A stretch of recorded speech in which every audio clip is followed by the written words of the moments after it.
Well, hello everyone. Welcome back to Flying with Mike. I hope you've all had a great week going on this Thursday. Today, we're going to kind of break away. We've been doing a lot of A319 flying. And, I thought I'd pull out the Queen.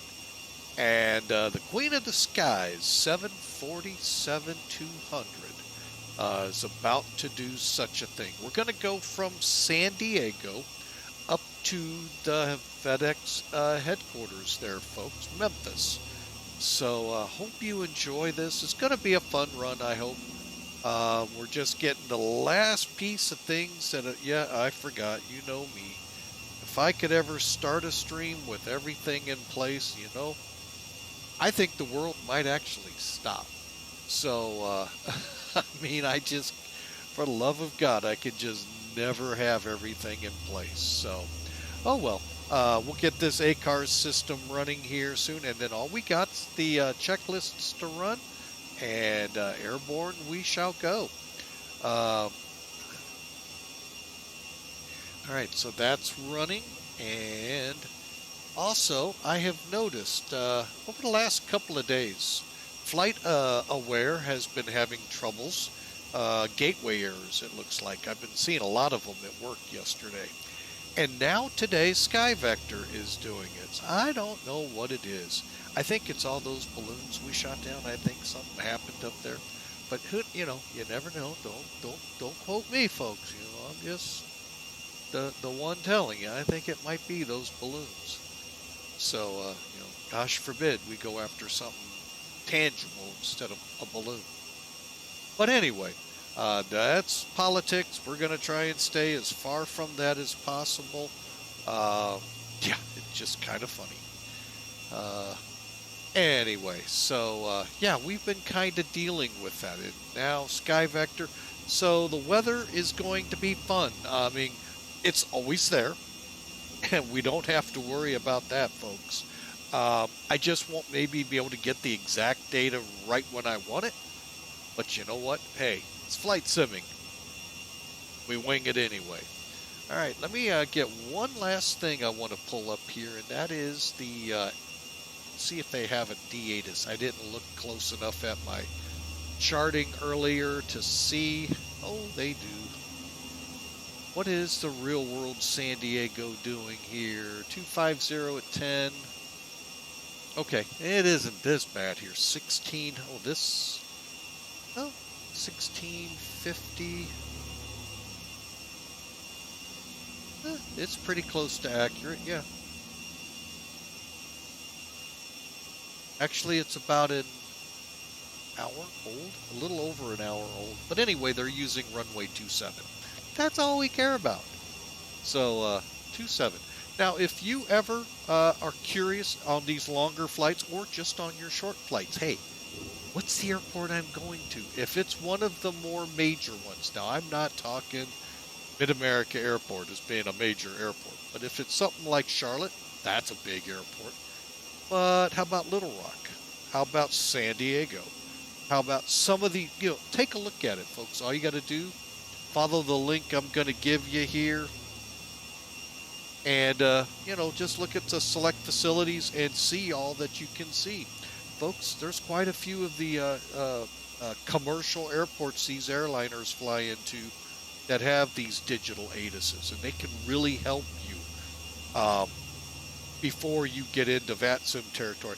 Now, that's not to say a VATSIM controller will go, the winds are totally different in that. Screw it, we're going this way. Hey, it is what it is, As the immortal words of a great VJ here, Talk Jock, once said, you can't fix stupid sometimes. So, anyway, we shall blast off with that in mind. All right, so let's get this out of the way, and let's get to the office area, shall we?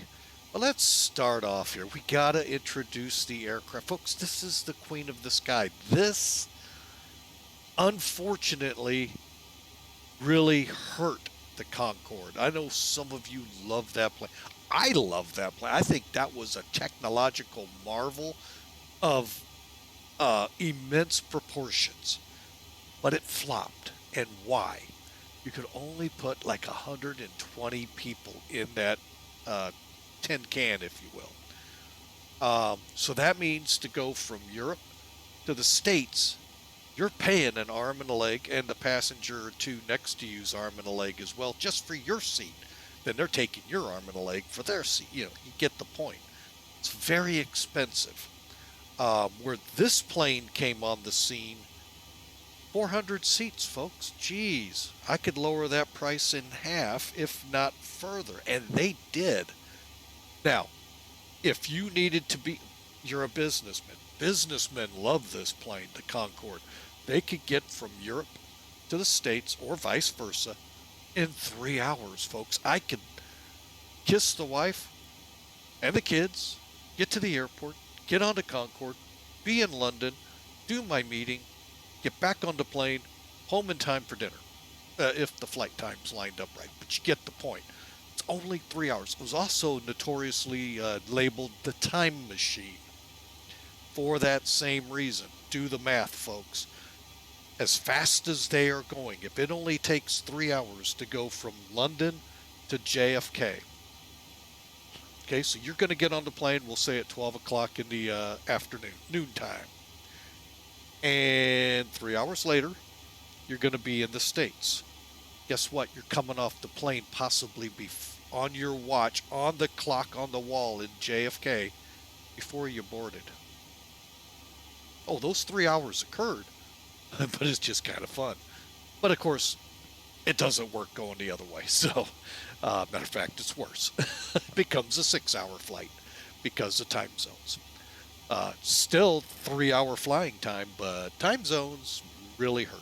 So, but anyway, enough on that. But this is a classic, folks. Just like the Concorde I was mentioning. What a classic. The last one flew a couple weeks ago, but it was an 747-8. The last production plane built. And Atlas got it. It went to Cincinnati and now flying in their system. But back in the day, before the 400 and the Dash 8, it was a 3-man crew, like many aircraft of Boeing, the 727, 707, and of course the 747, 1, 2, and 300s. 400, they kicked the flight engineer out. And he's the guy that had all of this. He ran the plane, if you will. If you had a great flight, it's because he probably did his job right here. If you had a bad flight, the pilot and the co-pilot were the ones to be blamed. So anyway, and then the pretty boys, as I like to call them, the pilot, the captain, over here on the right with his flowing hair out there waving, you know, like he's on a float. And then his sidekick, the first officer there. But don't get me wrong, we kid with it a lot, folks. Those guys had their hands full too, where he controlled the engines. You know, here, let's take a broad look again. He controlled the engines down here, the electric, the pneumatics, the pressure, the hydraulics, all of that. Those guys up front took care of loading the INS, which, folks, I don't fly with. One, it's a bear. Two, if you don't shut it down right, it may not ever work for you again right, even in the flight sim. I ran into that many years ago, and that's why I don't, folks. I just go with the FMC. One, it's a lot less headaches, and two, I don't have a chance of running into that. The INS looked like this, folks. Right here, and they were there and there. All right, so they had that on top of it, plus all the navigation and the actual flying of the plane. All right, so with all of that introduction done, let's get into this thing, shall we? Sim Toolkit, where are you? I guess it took a holiday. Oh, there it is. All right, so Sim Toolkit. Again, there's our routing. Oh, I haven't pre-filed. Doggone it.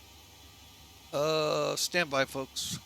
Technical glitch here. Somehow I didn't pre-file. Dadgum captains and first officers don't do their jobs. That actually kind of worked in pretty good, didn't it, folks? Wow. All right, so let's see. I think we'll easily make that time out. Actually, I'm going to drop it to. There we go. Just put some pressure on us. Put some pressure. All right, operator, what the heck? We'll put FedEx in here. You know what? I actually, um, oh, let's go D. All right, there we go. Come on, load up. Uh-oh, it's spinning. That's never a good thing. Come on. There it goes. Guess it was trying to see if anyone else out there was like me. All right, so San Diego ground just came up, wouldn't you know? Oh well, I'm going 27. I am not taking off on 19 or on 9. So here we go. So we got some rain in the area. All right, I've got the weather pulled up because, like I said, Sky Vector's being a little finicky this morning and doing gateway errors. So not even gonna worry about them. All right, so basically there's the beginning of the route. Here's our loadout. Now it's going to be in peoples, otherwise known as passengers. However, translate that number to pounds for the cargo that's going to fill where their seats are. So overall, we're going to have 73,000-ish pounds of actually, I think we do. 73,180 pounds. I just realized I actually got this number right here. 459,869 for the zero fuel weight. 93,000, a little over 93,306 pounds loaded. Mach 0.85 and initial cruise up to 37,000. So en route we'll step climb to 39,000. So, all right, there you go, folks. That is the pre-flight. Off we go into the very. You know what? The song "It Never Rains in Southern California" is not looking out my windshield right now because it's raining. All right, so enough fun. Time to get to work, folks. All right, first thing I'm going to do. Let's show the load here. How do you load Felis? I like showing this for two reasons, folks, because it's a little different than what you're expecting. Just like the Flight Factor 767 has a little interestingness to it when you go to load cargo. This one, it doesn't matter if you're passenger or cargo. The load calculator here is just what that word says, calculator. Sets up what you're gonna do. So we've got ourselves broke down here. We selected, I think it was 75%, backed off some humans and put in some more underneath the plane cargo to get to 459,869. See, I told you we did get up to that number. All right, and that's all I do is I try to get the zero fuel weight to match from the plane. Now, fuel. That's the big thing here. Gotta have fuel or the plane ain't gonna fly. Ask the Concorde. It took a lot. But anyway, so does this plane though. Our route today is, I think, a little under 1,450 miles. Again, 37,000. We have a tailwind of, well, folks, if we were going eastbound April 1st to Europe, oh, what a great trip it would be. 122 knot, pretty much tailwind. Yes. Of course, if you're going westbound, it's like, oh, no, it's going to take forever. Not really, but you get the point. You're bucking the wind. It's more fuel. All right, so alternate St. Louis. You can, so you, yeah, do I still have that up? No, I do not. Okay. St. Louis, and it's about 300 miles away. We're going to run with a contingency of 6% and a 20-minute taxi, which brought us up close to our fuel number. Like I said, little over 306. All right, and then here's the numbers broken down. Right now, again, this calculates, does not load your plane. I have never tried this. I don't think I want to. So you go up here, click the little home. Now you go to the refuel page, click use load sheet. I've already done it. Then you have the option, well, then you can come down here and let it load it for you, or instant refuel. I'm already loaded. I already did it. To do the payload portion, it's pretty much the same deal. Click load data. It'll fill in all of these neat little things right here. And then you decide, do you want to instantly board and load or go individually? Well, again, I've already done it, so it doesn't matter. All right.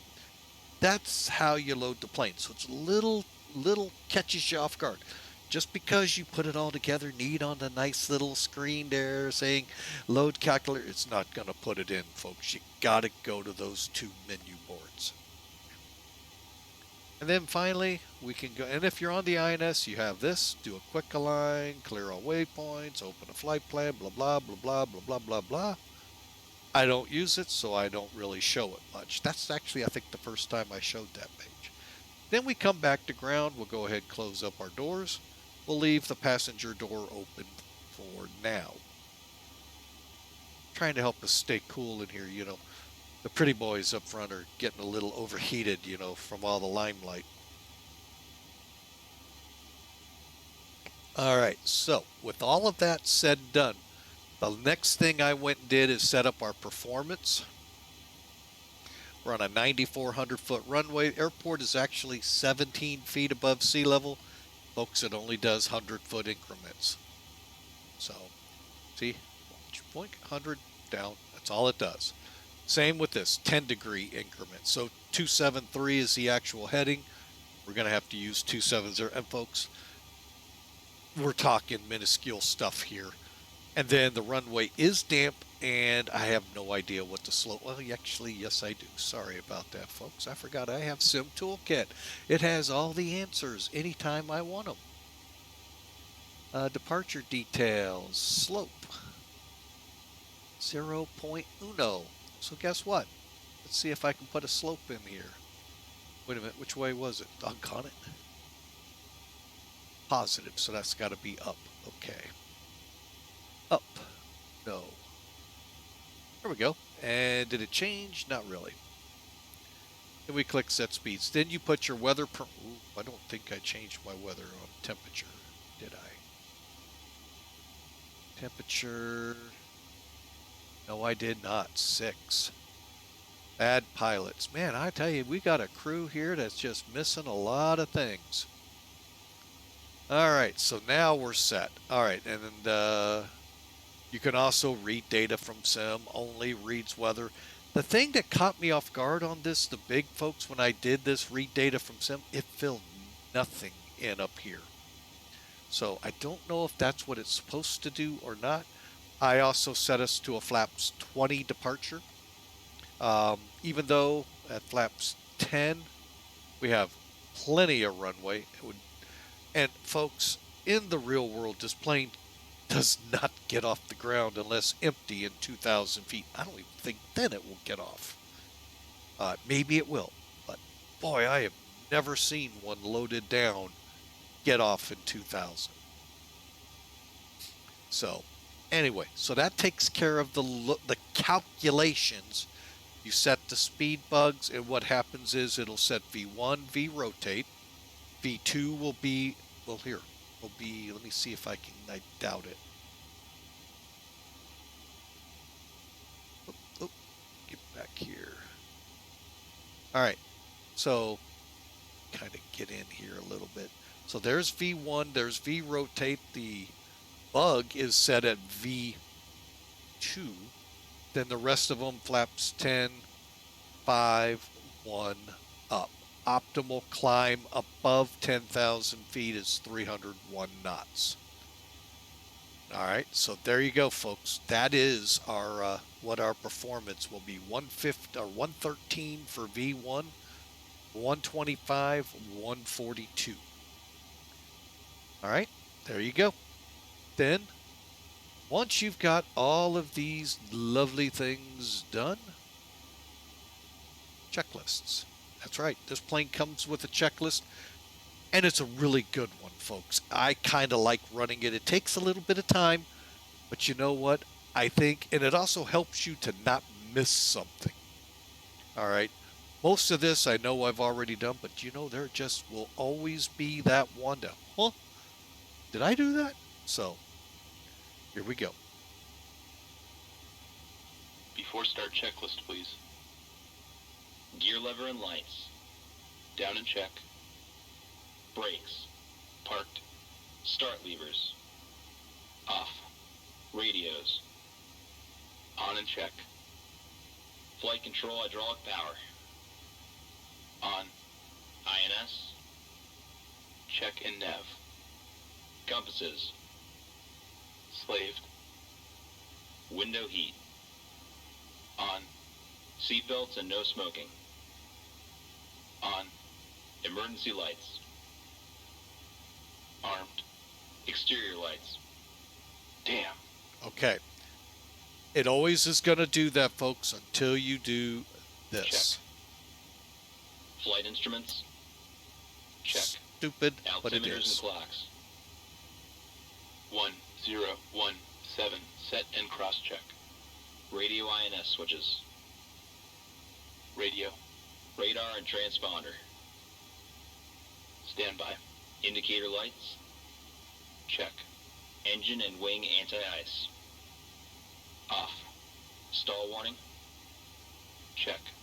Mach airspeed warning. Check. Auto brakes. Check and off. Body gear steering. Arm. Anti-skid. On. Autopilot and flight director. Check and off. Takeoff warning. Check. Auto flight enunciators. Check. GPWS. Check. Instrument warning. Check. Flight director computer selectors. Check. Instrument source selectors. Normal. Reserve brake valve. Closed. Spoilers. Down. Static selectors. Normal. Oxygen mask and regulator. Check and emergency off. Brake pressure. Check. Stabilizer trim. Check and on. Rudder and aileron trim. Check. Checklist completed.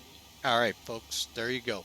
So now if you've watched any movies and they've got to hear them going through their checklists and all, this is how it really happened in the real world. Still does, by the way. I don't want that to sound like past tense. Real quick. Ladies and gentlemen, this is your captain speaking. On behalf of the entire crew, welcome aboard the Boeing 747 Classic. We will depart shortly after we have our clearance and the cabin crew is finished with their preparations. For now, I wish you a pleasant flight, and I will be back during the flight with further flight information. All right, so we got that taken care of. Now, let's do the next checklist. Then we're about ready to start up, folks. Okay, so this is going to be the guy that controls everything on the plane, from engines to hydraulics to everything. So, and he's got a pretty big checklist, as you can see, too. There'll be a couple that we're going to have to skip over or temporarily do to get past them, because it's what they're doing now is we're ready to push. And I'm not ready yet, so that's why. I want to get the before start done before we start. After start checklist. Stop. Flight recorder. On. All right. Gosh dang it, I did it again. Battery. On. APU panel. Check. Auxiliary power. Check. Engine oil quantity. Check. Fuel quantity. 97897 pounds. Fuel panel. This. Okay, it is not ready yet, folks. Hang on a second. I do want to change one value here. Oh, I can't. Okay, I'll have to do it later. All right. So what it's looking for, actually I can to a point. That would be 556. That's good enough. Okay, 556. All right. Is get our pumps on. Check and set. Pressurization controls. Check and set. Bleed controls. This. Check and set.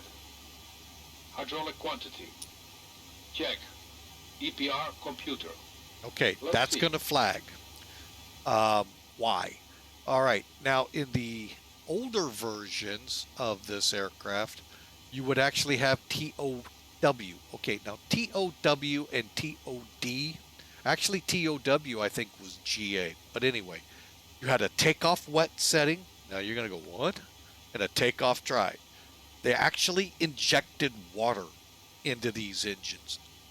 I don't understand the whole process behind it, but that's what they did.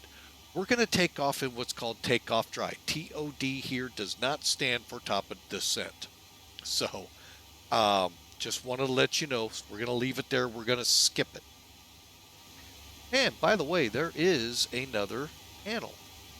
It's right here. Check. Circuit breakers. Check. Indicator lights. Check. Electrical panel. Check and set. Air conditioning controls. Check and set. Fire control and wing overheat panels. Check and set. Equipment cooling. Check. Passenger oxygen. Check. Hydraulic panel. Check and set. Fuel jettison panel. Check. Crew oxygen. On. Oxygen mask and regulator. Check and emergency off. ADPs off. Checklist completed. All right, folks. So there you go. Now, if I hit next list, it will say after start. So that's where we're going to leave it. And it says it over here too. Go figure. How about that? Neat, huh? All right. All right, so let's first, well, let's do it while we're here. Close out. We don't have, it keeps our place. Close up the main door.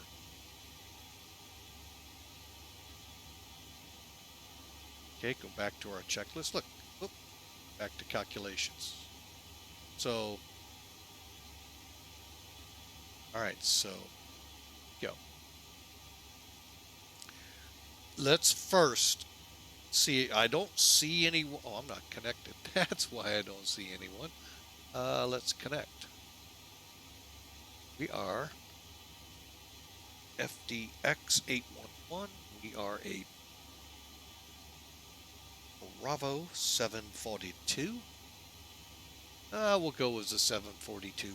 Air Force One, you know, it sounds cool, but nah.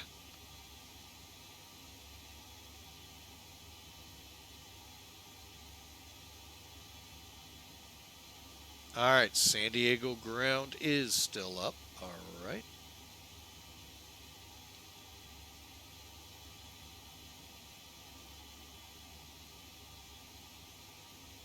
So we'll go down to here to 123 Niner, I believe it is. Yes.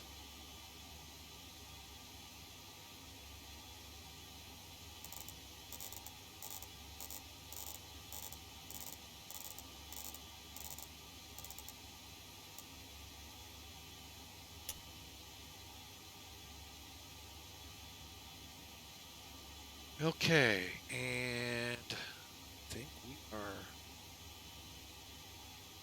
My lights look like they just dimmed.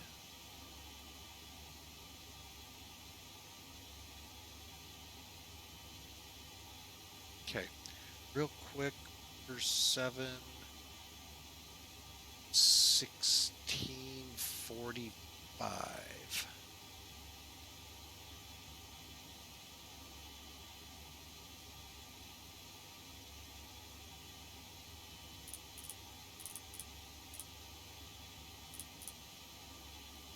Okay, and then we'll pick up IPL 15.9.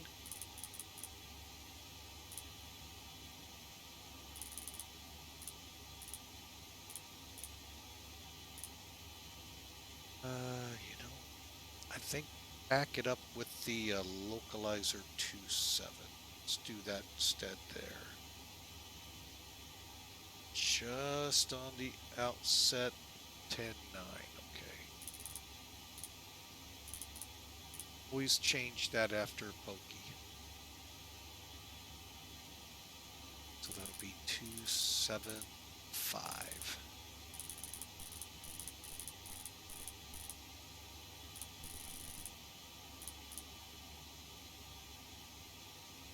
Okay, and we're outbound.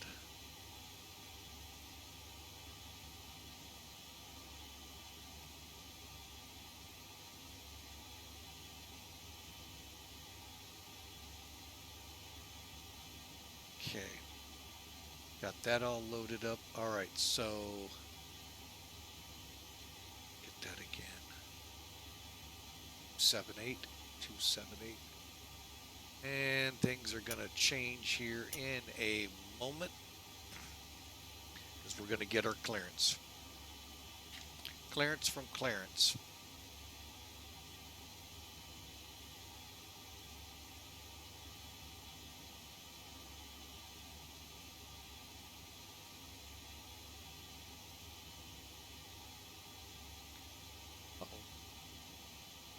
Oh. San Diego ground. FedEx 811 heavy. FedEx ramp. West IFR clearance to Memphis as filed. FedEx 811 heavy. Limber ground, good morning. Cleared to Memphis International Airport. Board of 7 departure, Imperial transition, then as filed. Climb and maintain 8,000. Expect flight level 370, 5 minutes after departure. Departure frequency is offline. Squawk 7326. All right, FedEx 811 heavies cleared. Border 7 to IPL. Initial climb 8,000. Flight level 370, 5 minutes later. 7326 in the box, and getting ready to start up. X-811 heavy, read back correct. Expect runway 27 for departure, and advise ready for push. FedEx 811 copies. We'll let you know for push for 27. All right, that wasn't too bad, and we're pretty well programmed considering I don't have any signs of anything else, unless they're coming. I guess I should. Yeah. All right, let's get this bird ready to go. Let's look outside. All right, make sure we're off generators on the APU. Yes, we are. Okay, so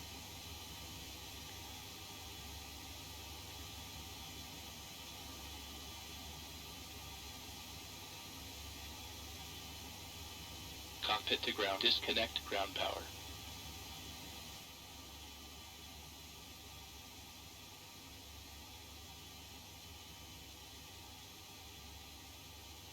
Ground power disconnected. this could be fun. How the heck are we gonna? Ground to cockpit. Please show me where you want to go.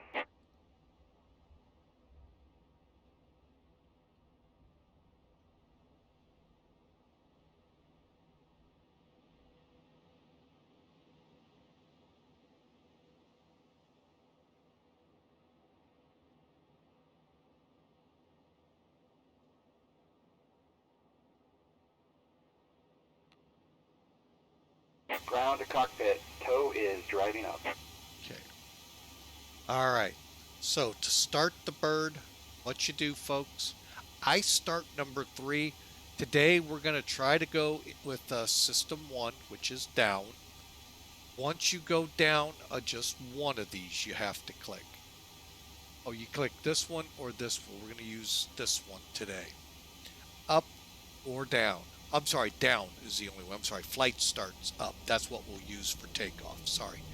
Getting myself turned around with too many aircraft again. Okay, once you've done that, you'll hear engine start valve open, something like that. You'll watch over here for 20%, or be lazy and wait for the flight engineer, the guy doing all doors and hatches are closed, ready to connect. Oh, hang on, let me get over here and get rid of some stuff. Cockpit to ground. Remove the chocks. Once he says 20%, bring up number 3 to run. That'll put the fuel in. You'll hear fuel on, and you're looking for engine stable. Now, we'll talk about that after we start up, because I ran into a problem a few weeks ago, and it's very easy to do right now, especially in X-Plane12. And it's not a problem with X-Plane12. It's just something that can happen if you're not paying attention. Okay? All right. So connected and bypass pin inserted. Release parking brake. Let's see what he tells me to do, because he may change this. And to ground FedEx 811, we're ready for pushback. FedEx 811 Heavy, Limerick altimeter 3005, pushing a Foxtrot is approved, tail north, advise ready for taxi. Push to Foxtrot, tail north, FedEx 811. The heck does that mean? Let's find out. Oh, we're coming on to Fox, tail north. So, exactly pretty much what we're doing will be fine. And then I've got to update my altimeters. 305. Does he have an ATIS? Negatory. Okay. Alright, so here we go. Make sure the beacon's on. Alright, there we go, folks. Beacon's on. Brakes off. Parking brake released. Starting pushback, and you may start engines.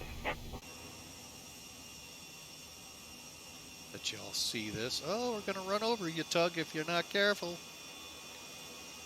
Roundy rampies. Oh, we might actually. I did not see that before. Alright. Let's go ahead and get these engines going. Okay, so what I'll do, I have some pre-select. Using the pre-selects they have. Here's system 1. Again, down. Hold it till you hear it. You know what? How about we get this going first? It helps to have the start valve turned on. I'm sorry, missed that whole step. Engine start. Alright, here we go. Starting engine 3. Starter valve open. Okay, now you can let off. You can now start watching it like I said, or it's right here. And it's not building up hardly at all because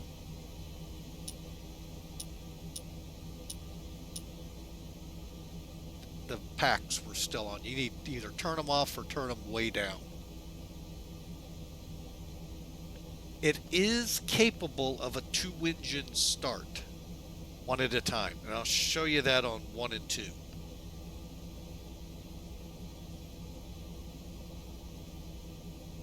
%, and 2. Click it. Oh, gotta Fuel take it on. out. Sorry, 727 came back at me. Light up. Starter off. We're listening for stabilized. And Engine stabilized. that's what we're listening to. We'll talk about that in a second. Number 4. Little tricky from here. Starting engine 4. Did it with system 2. Starter valve open. It isn't going to hurt anything. Okay. Come down.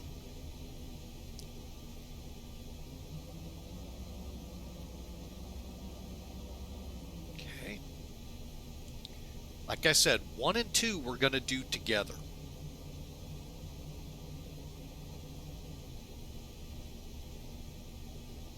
20% and 2.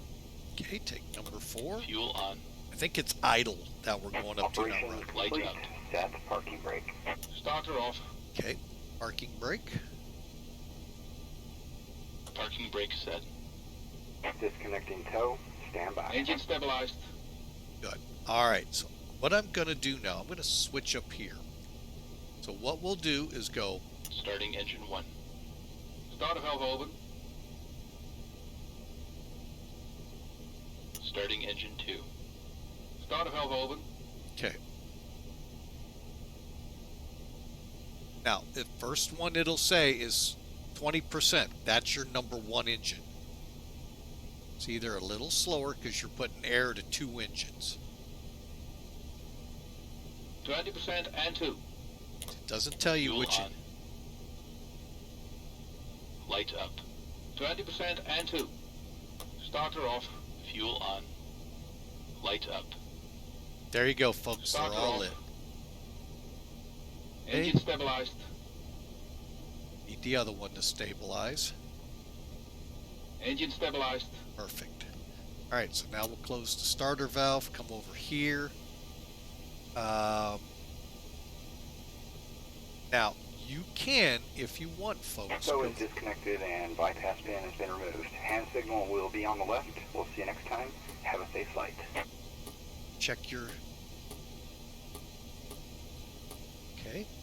Put it back on there and then close them up.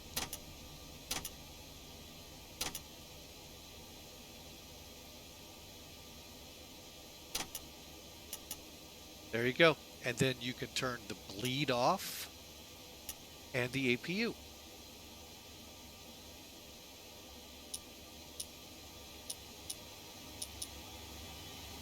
Should have turned these off. I don't know why the checklist doesn't have us do it, but we probably should have turned galley power off. All right, so we're pushed. I am kind of curious. All right. What else do we need to do here? Hey, start switches are off. Beacons on. Pressure. ADPs. Okay, let's get over here. ADPs to auto. Up top here. Aft cargo heat on.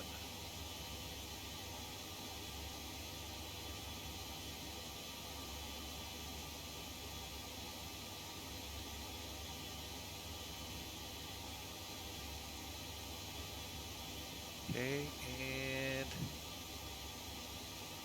okay. Start levers, idle detent, anti-ice. We're gonna run with some anti-ice. Yeah, I know. Mainly nacelle, and then pack valves open, door lights out, hydraulics check, flight recorder is on. Run it. After start checklist. Flight recorder. On. Start switches. Off. Beacon lights. On. Brake pressure. Check. Start levers. Idle detent. Engine and the ice. On. Electrical panel. Check. Pack valves. Open. Dual warning lights. Out. Hydraulic panel. Check. Flight recorder. On. After start checklist completed. Okay, and next will be before taxi, which means set to 20. Flaps 20. Okay, takeoff data is set. Stab trim, not set. Oop, down here. Then what I do is move over, get it into the green.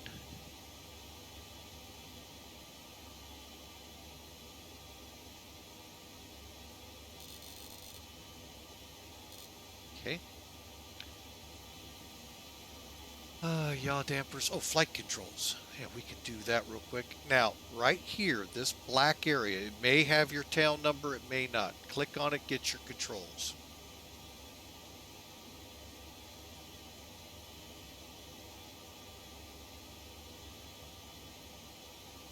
Real quick, right here is your gauge to let you watch your controls. See how you can see the aileron? This is what I wish the 727 had from FJ Sims. But, you know, they don't ask us. Because I'm pretty sure I can't look out the window and see the tail.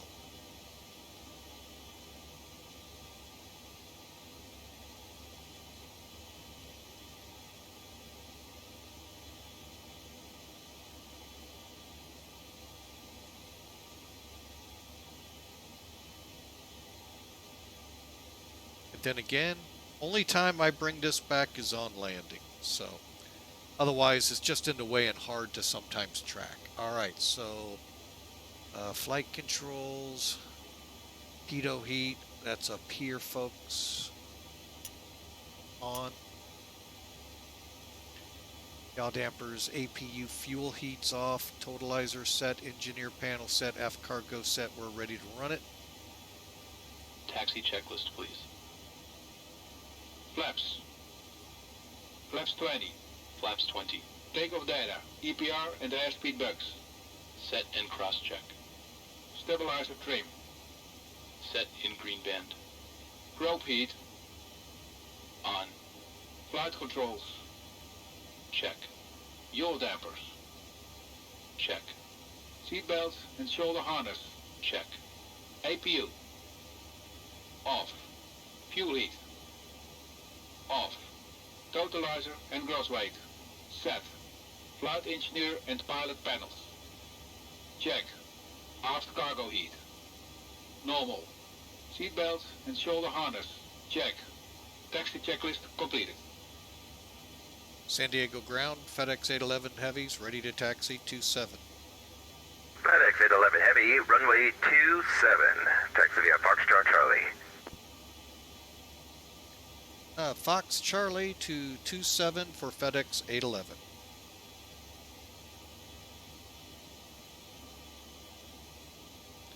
Okay, so we need to kick the brakes off.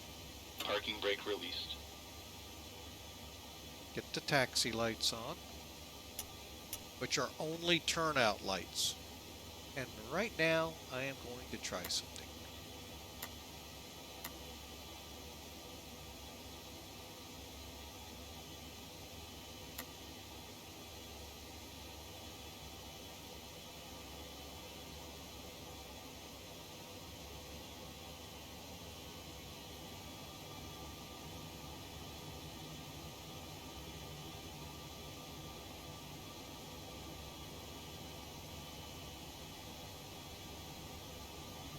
Sometimes take a little bit to get this monster to move. But once she gets moving, it's pretty good. Wipers do a pretty good job on this plane. Good job, Felis.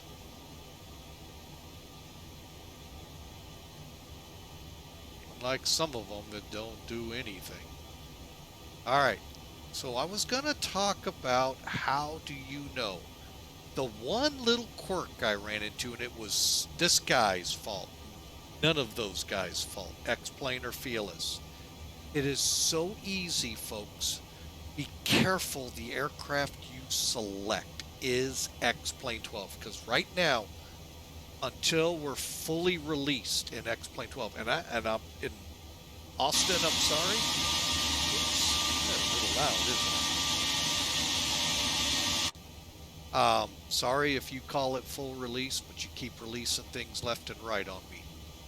Anyway, and we can get rid of those, because boy, if you fire up X-Plane11 and X-Plane12, most of them warn you and say you've chose the wrong one. Not Felis.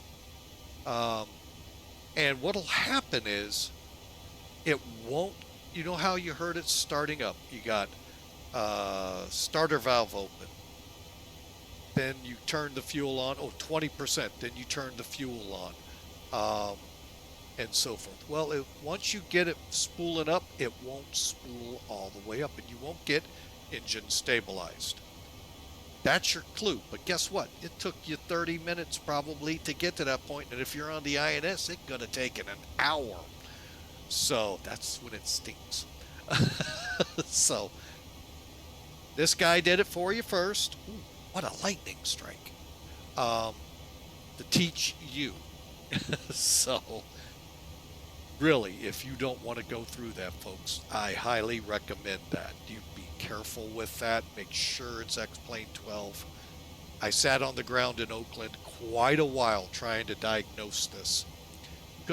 Ended up shutting down, talking to Felis. Are you sure you're on X-Plane12? And sure enough, I wasn't. All of that to say, folks, make sure that the aircraft you select is for X-Plane12 in your menu. All right. We're about ready to be released, I believe, because I don't see anyone else up.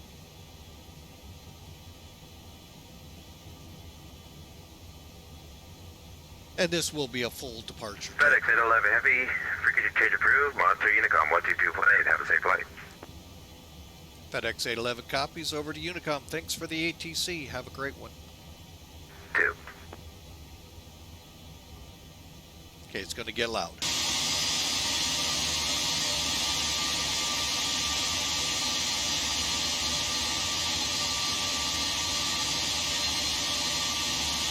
All right. We have some checks because I was babbling to do here, so hang on. Next one is before takeoff. Icing, we've got set up cabin alert, which we have been remiss in. Cabin crew, arm slides.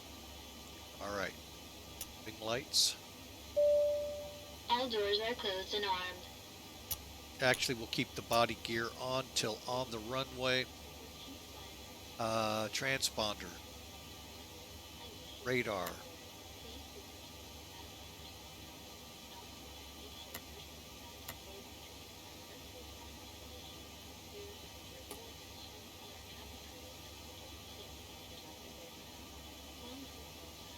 Body gear steering we'll get. We'll close the packs. Fuel boost, crossfeed set. Pressurization. We are auto, correct? Yes, and that's right here, folks. Here we go. Before takeoff checklist. Icing considerations.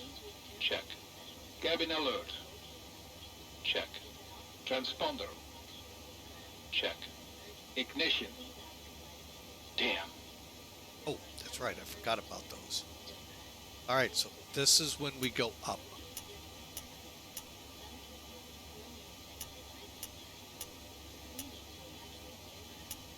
Flight start. Body gear steering. Damn. That we're going to hold right where we're at. Okay, so let's head for the runway. San Diego traffic, FedEx 811, departing runway 27, border 7 departure. Okay, goose it a little bit.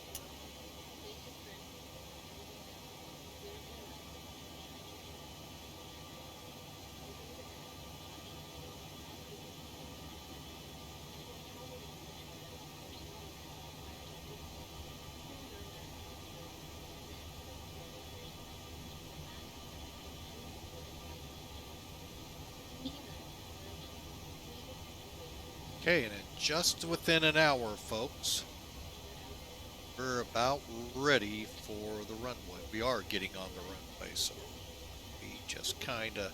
That's why I've kept the body gear steering until we're on the runway. And what that is, folks, let me see. I haven't switched over. Okay, we pull the power back. Let's see if I can get it over here in time.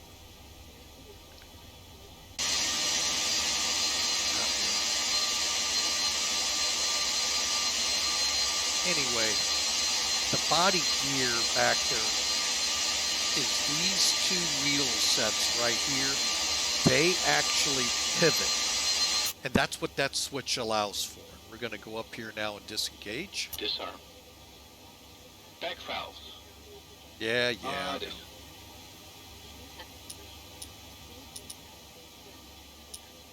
Closed. Pressurization mode selector. Auto. Fuel boost Lights. pumps. On. Cross feed valves. Check. Before takeoff checklist completed. Clear for takeoff. Here we go. Oh, timer on.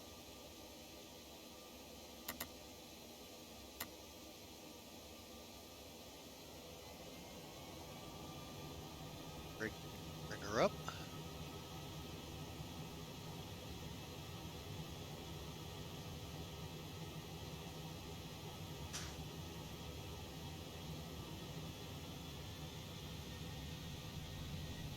Here we go.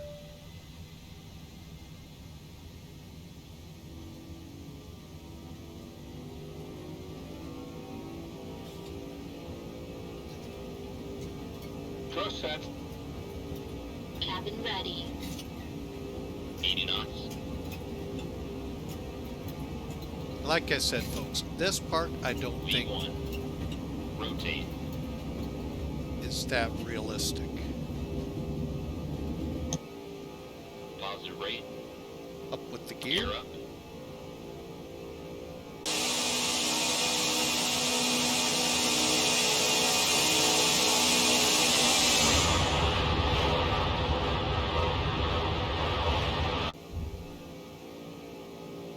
Gears up.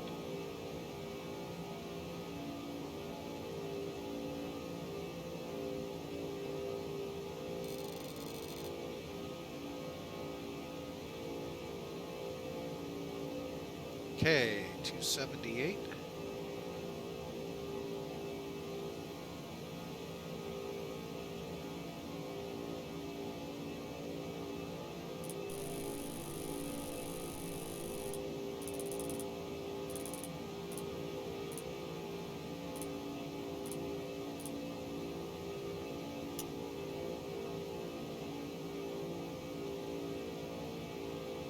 And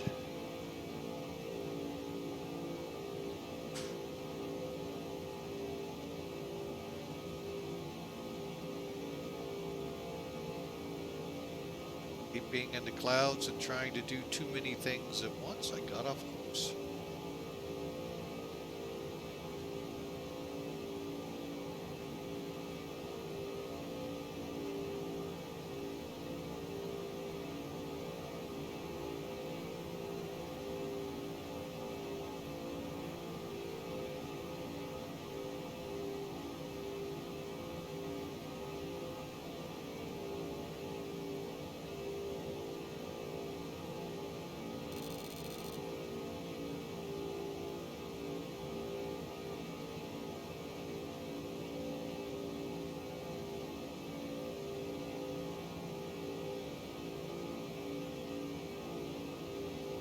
Alright, this plane I have so much trouble.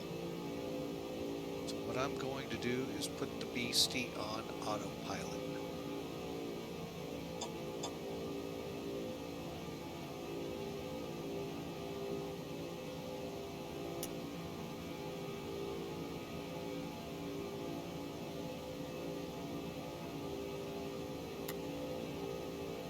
Okay, we're going to turn to 1, 2, 3.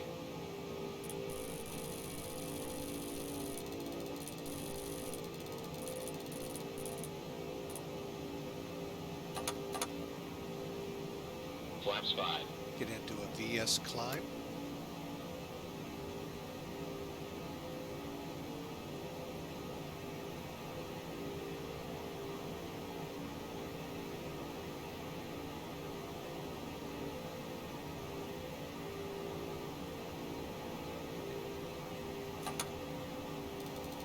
Flaps 1.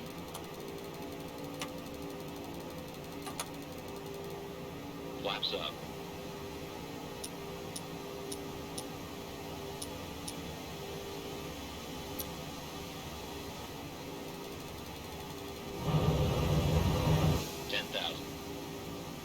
Okay, back into vertical speed.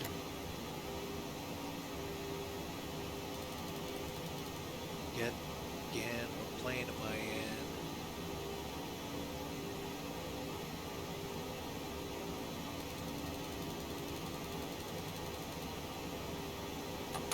Laps are up.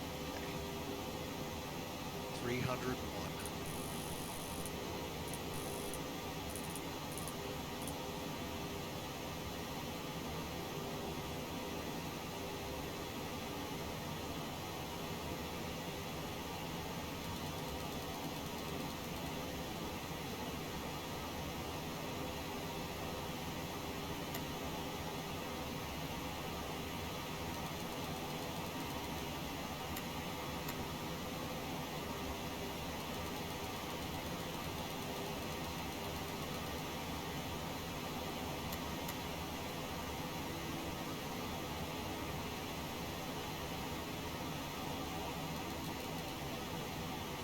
All right. Now we're just going to intercept the 080 radial, and not bad. I mean, I've had worse disasters with this plane trying to get it out of here.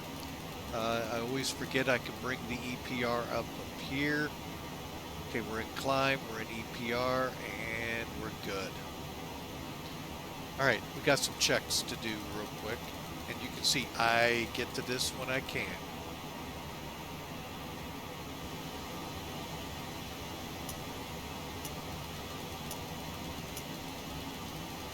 Okay, let's see what happens. After takeoff checklist. Gear lever. Off. Landing and logo lights. Hold on.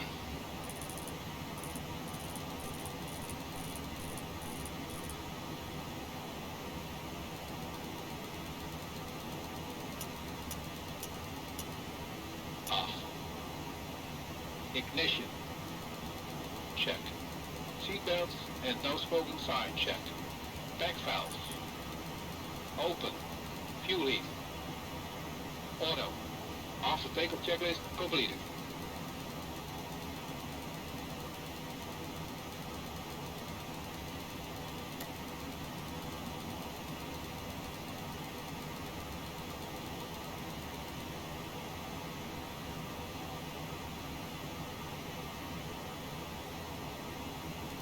All right, there we go, folks. We'll go to see how we do here going to bogey. Guess what? 18,000 feet.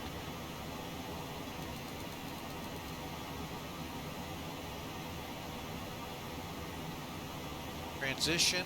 We're on our way, folks.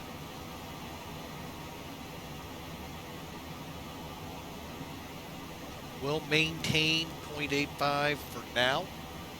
I'm sorry, 301 for now until we get to about 29, 30, 31,000. When we get to Mach 0.80, it's this box right here. We'll be looking for 0.85, and that won't be until we get closer to the 30s. So once that's achieved, then we'll switch it into Mach climb. And then once we do get to Mach 85, I'll switch to Mach on the EPR. But for now, she's maintaining 301 by pitch. All right, folks, I hope you enjoyed. Sorry I was quiet, and I have been so remiss on looking at the chat. This is not one of my better runs. So. All right, let me just do a quick glance back. Did anyone say howdy or questions? Does not appear so. All right, well, folks, I hope you enjoy. Folks, it's a really good plane. I can't recommend this thing enough. If you like aircraft like this, folks, this is your plane. If you don't like them this technical, shame on you. No, seriously, with all kidding aside, folks, it's a very fun plane to fly, 15.9, and that'll be a heading of 070. Now, the neat thing is here, you can still, literally this flight plan, folks, can be flown VOR to VOR-ish. without the INS, without any of that. Well, I take that back. Mohawk to the step climb fix, that's a little long, and there is a good chance you would have to have something for that. But beyond that, this thing could fly. You could fly it from here, Hoagie to Browse, pick up IPL, fly it direct to there, and yeah, I mean, it's that easy, folks. So, or fly at INS and be it either FMC or with actual SIVA INS. All right, we're starting to get really rocky up here. I'm going to have to go look at the charts again and see. Just look outside. Let me turn that down. Look at her. You can see how bad this ride is. All right, yeah, now we're starting to go up and bobble up and down, so I don't like porpoising at all. All right. See how it does here. Yeah, it's really porpoising.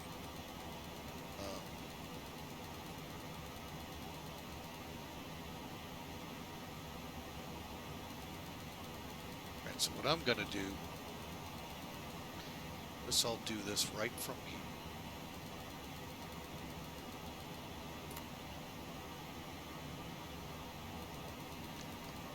And what I'm going to do is take this to VS, and I'm basically going to control it right here. So that way maybe I can get rid of some of the porpoising. It's going to maintain my speed setting. Then I'll maintain the climb.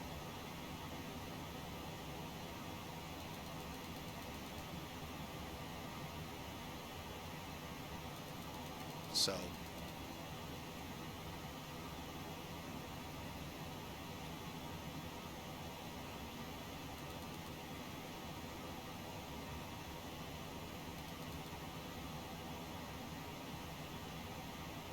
all right.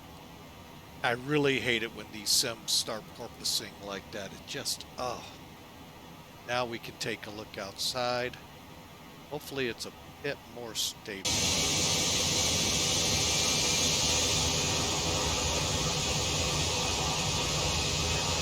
And my favorite anomaly in X-Plane, the pyramid cloud. I really like it. I mean, you see these really out over the ocean, not a lot over land, but boy, those pyramids really look funny. But other than that, wow, it's phenomenal. I don't need to poke fun at you, X-Plane. I just get a good kick out of that. Hang on, do I have any more? All right, so I'm going to go to, not charts, back up. Back the truck up. There we go, and you can just kind of watch us on the map. Well, because I'm going to be moving away. But anyway, folks, there you go. Getting a little slow, so I'm going to ease it to about 1,000 foot a minute climb. We're at 29. We're about to switch into Mach control of the airspeed when we hit about, I might take it all the way to Mach 85. And that's 0.85, folks. Don't be sitting there going, you're going to go faster than the Concorde? Yeah. No.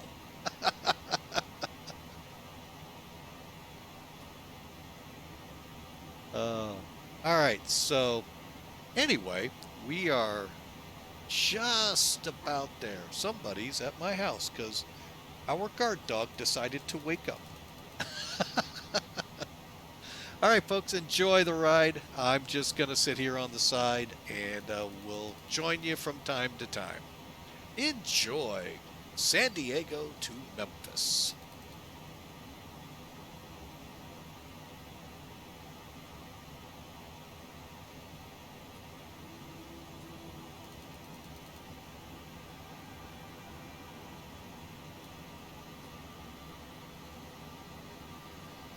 And I have had some people ask, why do we always hear the same music? Because I know I don't get in trouble with it.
All right, folks, we got something in the mail I was taking care of. That's why we got a little fast there. We're back in control. Slowing it, kind of, maybe.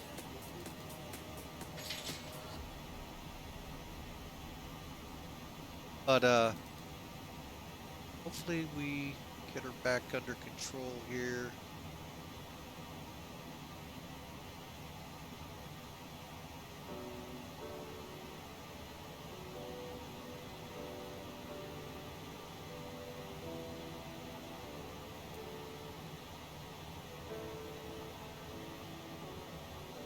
All right, there we go. So we're in cruise, folks.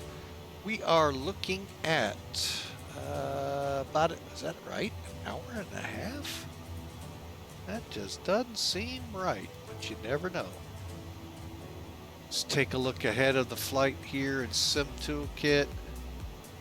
I'll bring it up here in a moment, folks.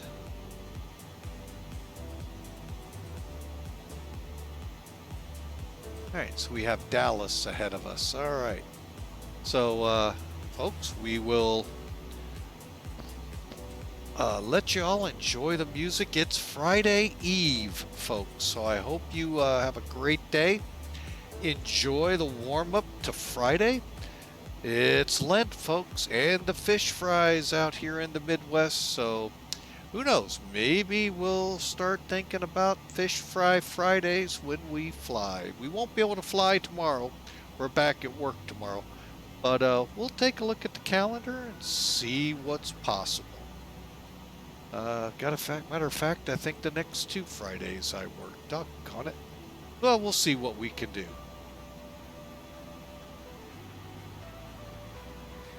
But we are currently 2 hours out. So, hour and 53 minutes to be exact. Let's take a look at our fuel. We'll let that burn down a little bit and then open up the reserve tanks. All right, folks, I'm going to kind of get quiet, let you all kind of unwind or wind up, depending on your time zone. And we'll be back with you later.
traffic, Southwest 221, clear of runway 7 left on Golf 7. We're going to be taxiing to Terminal 4 via Echo 11, Echo Delta 11, cross runway 25 right, speed and set.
Southwest 221, crossing runway 25 right on Foxtrot 11, Echo 11, Phoenix.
All right, folks, back with you. Had a few little errands to get done here in the house, little chores. On these longer flights, I get to do things while I'm... Excuse me one second. Didn't want to cough in your ears. Couple of things I get going, keeping the house up and tidied and all while I can on these longer flights. So, currently we are about an hour, I think it's an hour and 35 minutes out. Still looking at Dallas being up. We'll talk to them if we need to when we get closer. But for now, folks, hope you've enjoyed this. This will be on our YouTube channel. Feel free to wander your way over there. Just about every stream we have done is over there. Just about. Now, we started pretty much 100% into the progress, so some of the first flights are not in there, but our Alaska flights are in there. The good, the bad, the ugly. Fireball is in there. You want to find out? Check out some of those with the C90, that special mod we had. Ooh, we had some fun times with that one, didn't we? So, but anyway, you can go back and check them there. Also, we have our Discord channel up there as well for you. Always there. It allows you to chat with us, ask questions. Hey, get to know us. Get to know each of the people in there. Folks, we got a pretty good gathering now over there.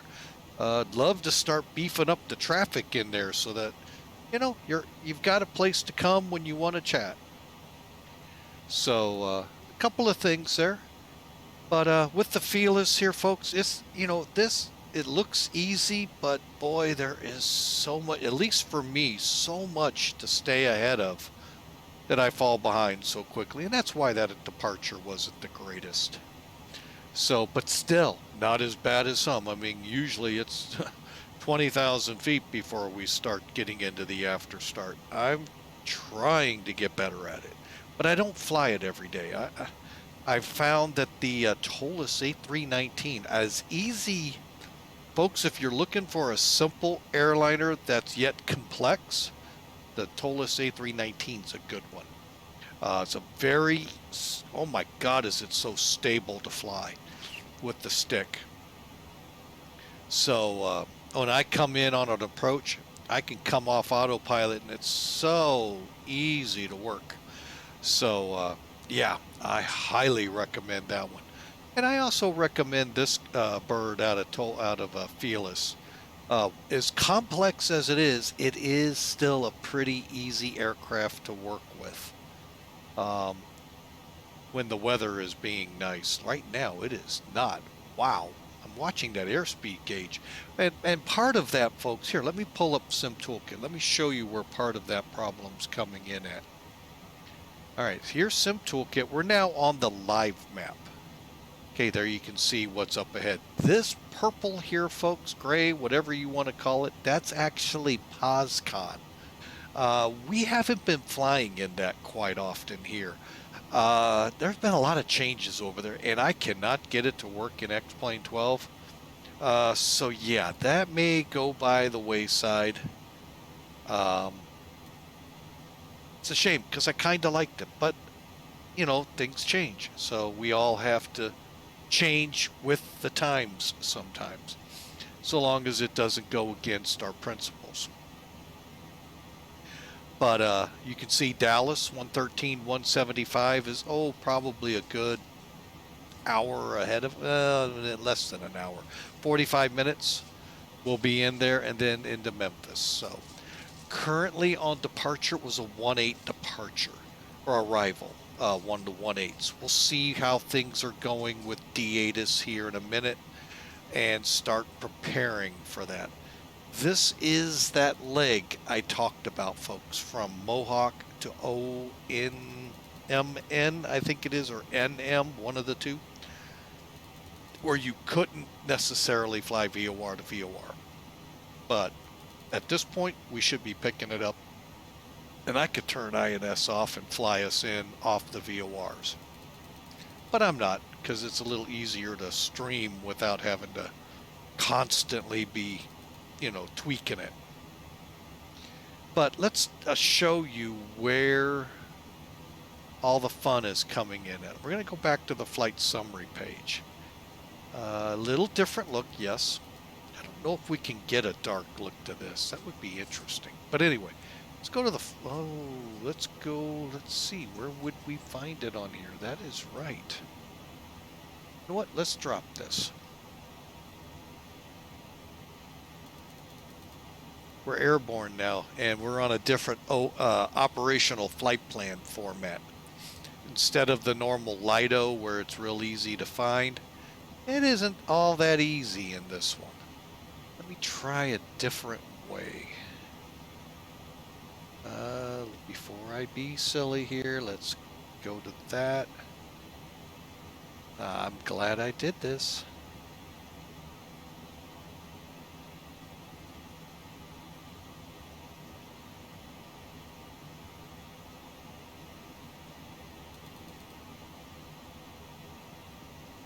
All right, up there we go. Perfect. All right, so let me go back to here. And where are you, browser?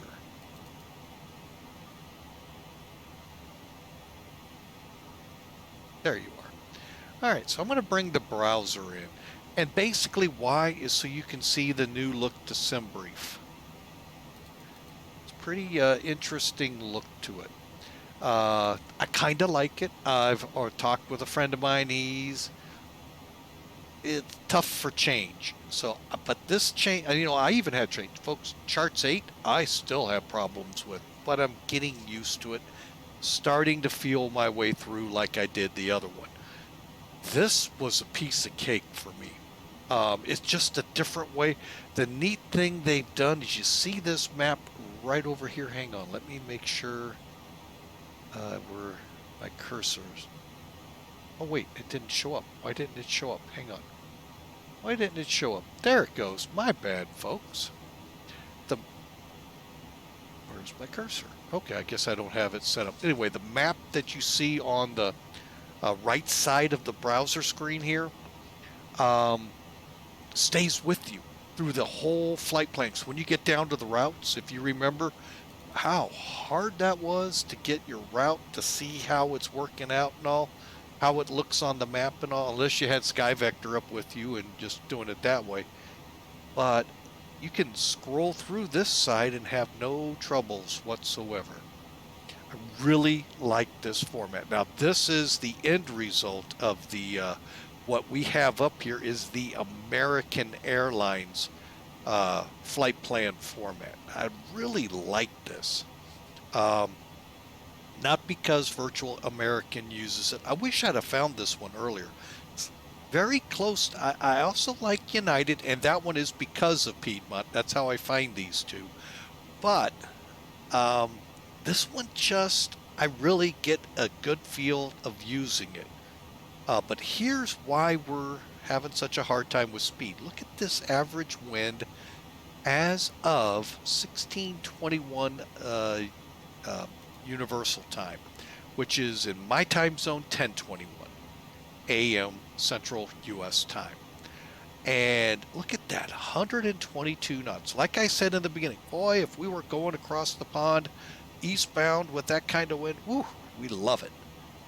However, April 1st, we're, as I was informed, believe we're coming westbound. That's going to suck. I'm going to, pardon my language, folks, it will be horrible. It's going to increase flight times easily by almost an hour. So, plus with all the traffic, potential holds, and all of that. Ugh. But, that's what you get when you fly long distances like that. So you get the winds to help you, then reverse, they kind of stink. Case in point, Singapore Air. I tracked some flights out of theirs once, a couple of years back. They all go, if you follow their flight paths, they all go eastbound, all the way around the globe, back to Singapore. Very few go back direct, especially long distance across the Pacific. So now I'm sure that's changed, but that's what I noticed. And you can tell why. They can load up more freight that way. More money in the bay. All right, so here you go, folks. But yeah, that's what I wanted to show you. 235, so it's basically right on the tail end of the aircraft. It will stay there. Now, when we get over into the stretch from Oklahoma City over here to Little Rock, yeah, it's going to change. A little bit more where the wind isn't going to be pushing as hard, but hey, we're almost there at that point. So, but again, I really, like I said, like the format of SimBrief. Really, I like this. Wow. I mean, whoever came up with the concept here of the display looking like this, thumbs up.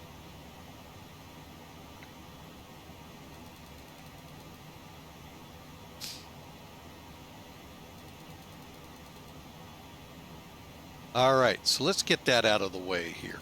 And let's get on down the road. Let me do a couple things here. I'm going to switch into the middle and pull my browser back up on my end.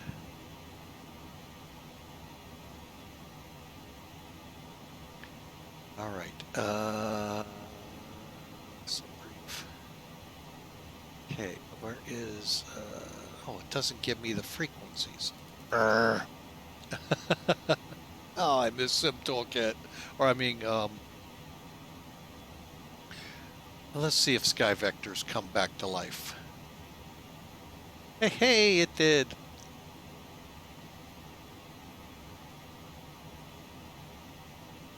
All right, ONM.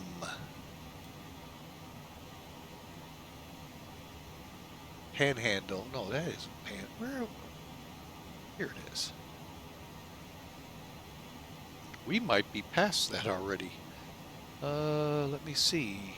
Nope, we're headed to it. Okay, so ONM is 16.8.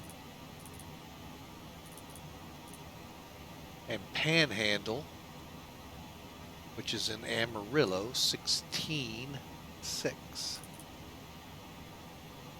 Okay, we're out of their range.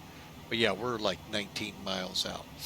So once we get about 50, 60 miles outside of ONM on inbound to Panhandle, we'll pick it up. So there you go, folks. And that's how you can do this. Oop, wrong way. Because of our wind, we're crabby.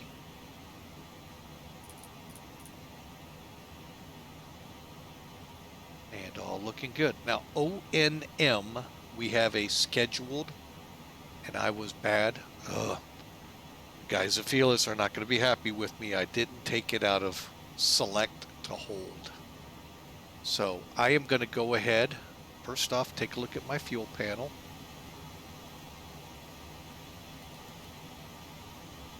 Okay. We're going to set 39,000. It should start climbing.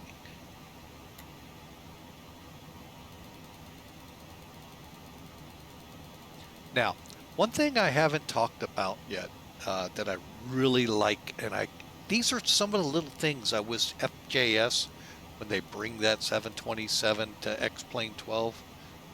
First off, we talked about this, checking our surfaces, you know, before we taxi. What a great gauge right here. They could figure out, I know the 727s had something similar. They could figure out how to include the ailerons. That would be outstanding. But the big thing I like is this wheel. It puts a tick here for 500. I'm sorry, folks, I can't get. And then you have 1,000, 1,500, 2. You see what you're setting generally here to help you set your ups and downs on your climbs and descents. So really like that that's on here.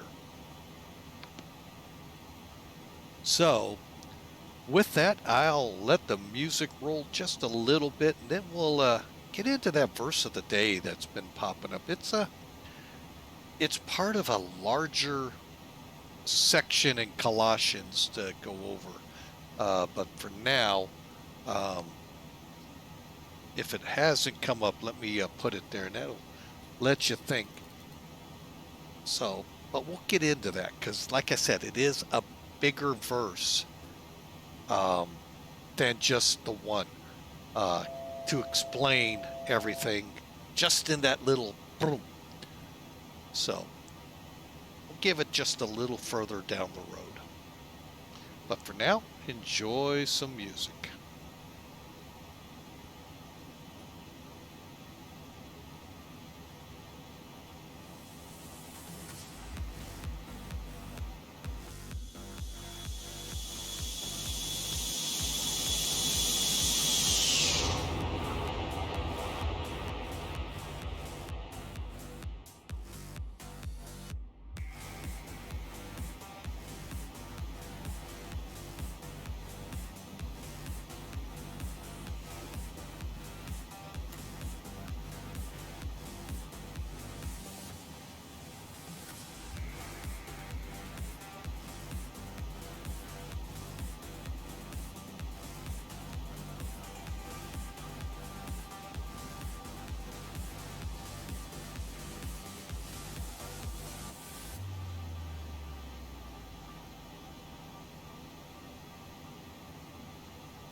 All right, let's put her now, make them happy with me, an altitude hold. All right, and she'll adjust here to Mach 85, and we'll be good to go.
All right, folks, we got a little over about an hour and 20 minutes into Memphis. So let's, talk about that first, shall we?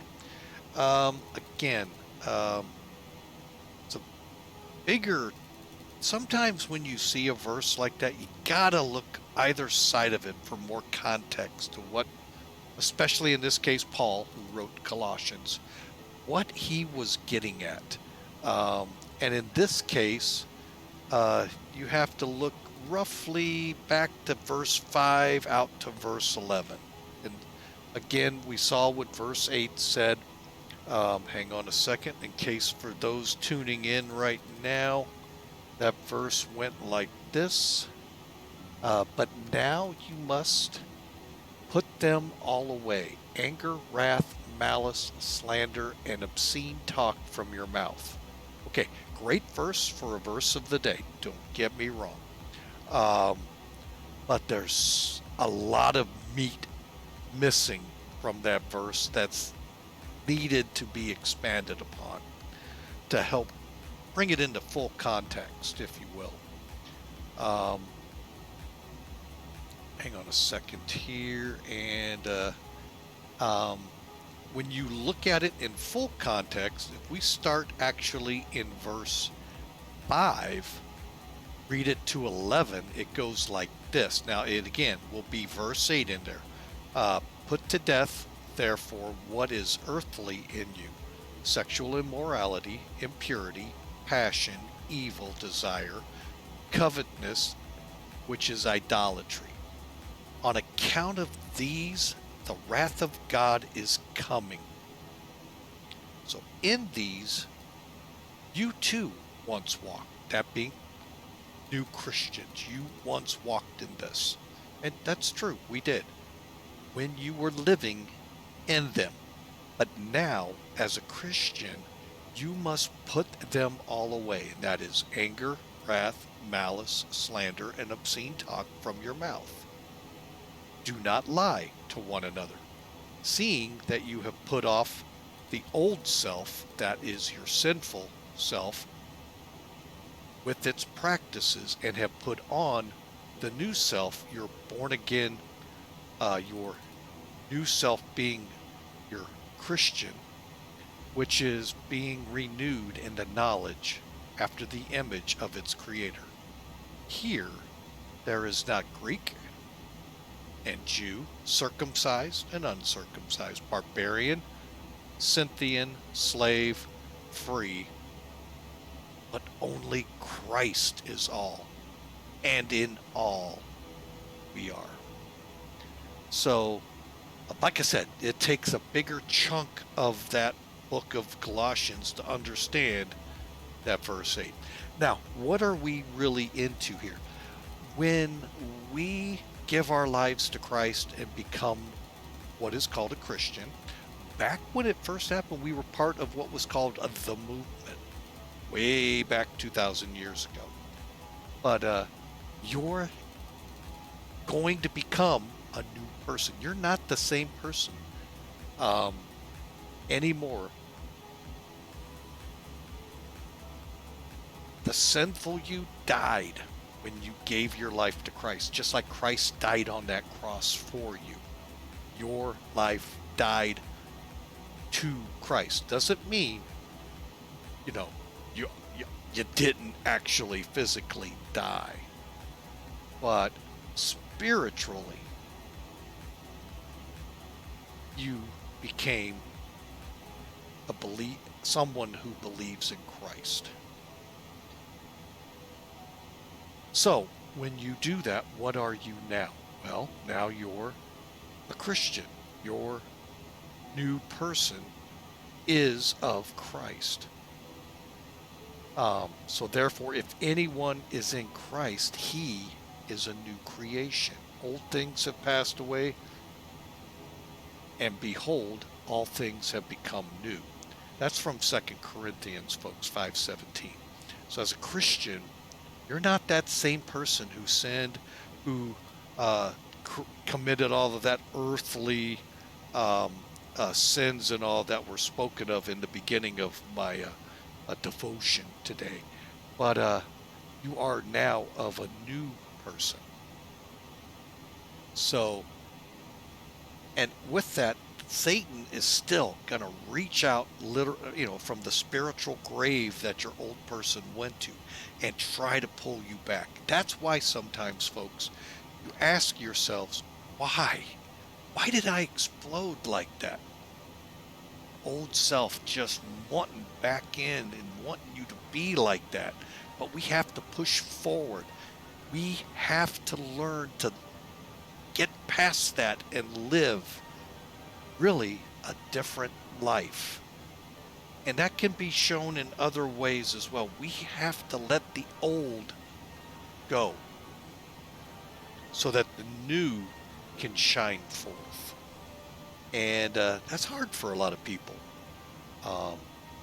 And that's why many believers become discouraged, because they keep going, I believe everything you're telling me, Jesus. I've given you everything, but yet I still sin. Well, one, you're human, and unfortunately, until we take on our heavenly bodies, that's just part of it, folks. We're going to have to just keep pushing through, asking for forgiveness, asking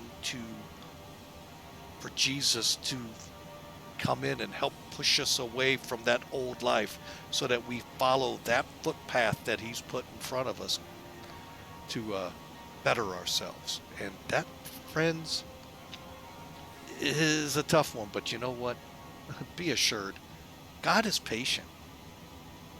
This process of sanctifying ourselves to present ourselves, because God can't be around sin. You go back into the Old Testament, you learn all of that through Genesis and all of the books, the first 5 books, and then on into the Joshua and beyond. But as we purify ourselves, sanctify ourselves, slowly the Holy Spirit begins to, and then once we're in our new bodies, we're able to continue the course of life that God has put before us. So, but again, just be assured, God is patient. If you don't believe me, really, folks, the Old Testament's a great place to start. How patient he was with the Jewish folks from the time of Abraham all the way through the Old Testament, and even beyond through the New Testament, with what they did to Jesus and all in the Gospels. And you know what? If you continue that historical line to today, God is really patient with us. So always keep that in mind. Sanctification is a process accomplished by the Holy Spirit within you. It takes time, folks. Hey, I'm 57 years old, folks. I'm going to leave you with this thought, okay? I'm 57 years old. It took 57 years of garbage in for that garbage to come out, for the Holy Spirit and God and Jesus to sanctify. And so that could be quite a while. So patience, folks. Patience is a virtue. Patience. And remember, the verse today, while a small part of a very bigger part of Colossians, but now you must put all of them away. You have to put away anger, wrath, malice, slander, obscene talk. Everything the Bible tells you is sinful, that has to be put away. Don't have to do it alone. You have Jesus. You have the Holy Spirit. Hope you all have a great day. God bless you all. Folks, if you'd like, need help, need prayers, need anything, come to our Discord channel. Come to the chat room here. Let me know. And folks, I will get it out for people to pray for you. And if you want to find, more about Jesus besides what the Bible tells you, boy, I have a couple of great resources, not pamphlets or anything. Great stuff for you to watch, to learn from, and really, to bring you closer to Jesus. So God bless you all, and we're going to continue the flight now into Memphis, Tennessee.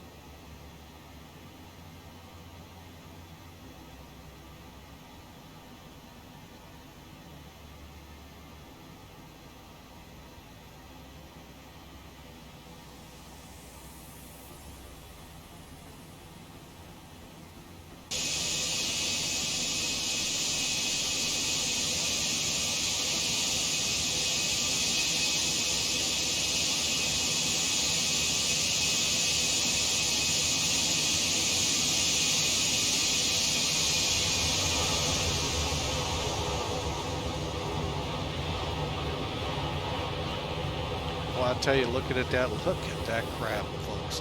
That's that 235-ish degree wind at well over 120 mile an hour knots. Yeah, here, get a better look at it this way.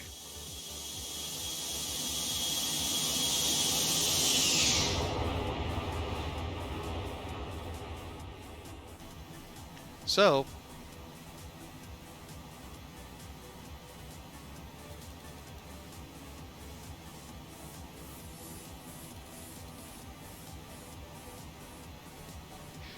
we now stand 95 miles from Panhandle. So let me go ahead and set up to, we need, after Panhandle, IRW, I believe it is. Yep, 1410.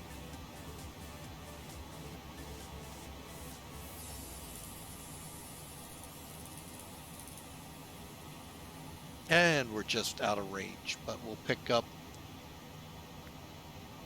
on a course of 079.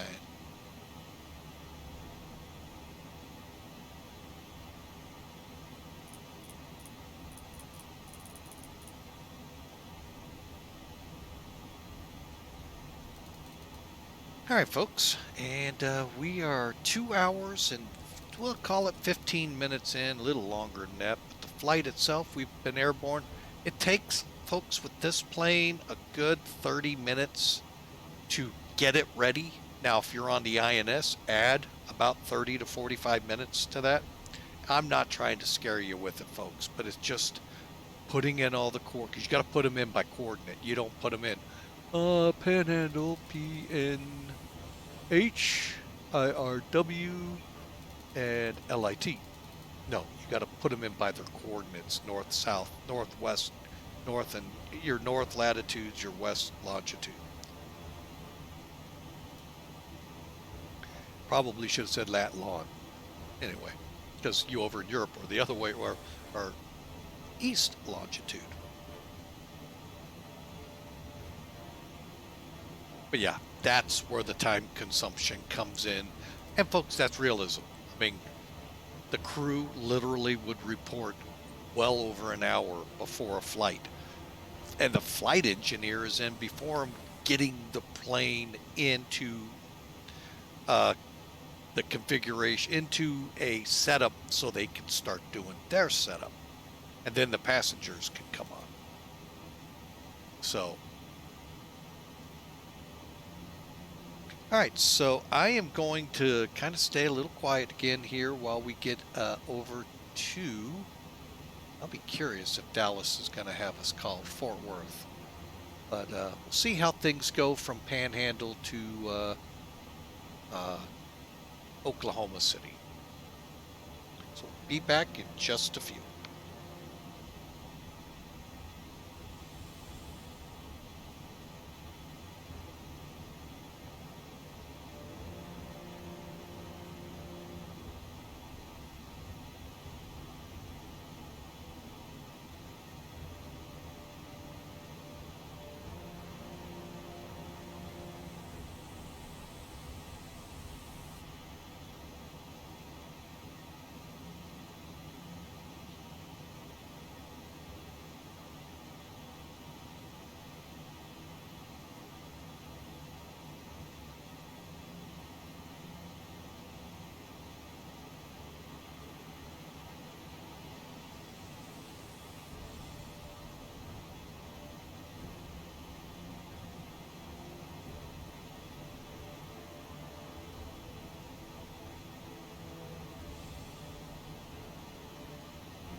Well, bad attitude, how are you? Welcome in. Hope you're having a great day. We have a great flight on hand. Little rocky on takeoff with this bird like always, but if I flew it more, it probably wouldn't be so bad. But glad to have you here. By the way, that was a Memphis to Los Angeles FedEx that went under us. 777 for those interested. So we're currently just about,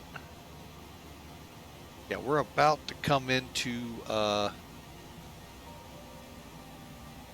yes, I did. For this plane, it's not bad, but for some of the others, yeah.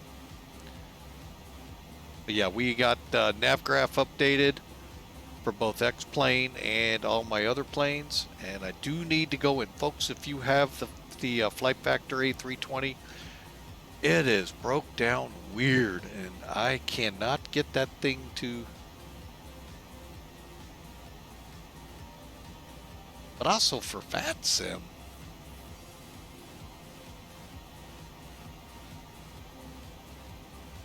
What nav data do I update there? I don't even have a thing in my list for updating FatSim.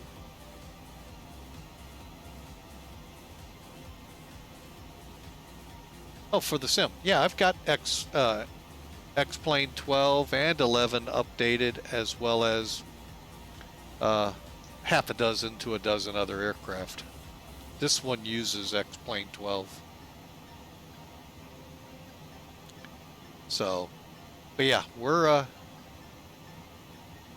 yeah, we've run into that. All right, so we should be getting a call if Fort Worth wants to chit-chat with us.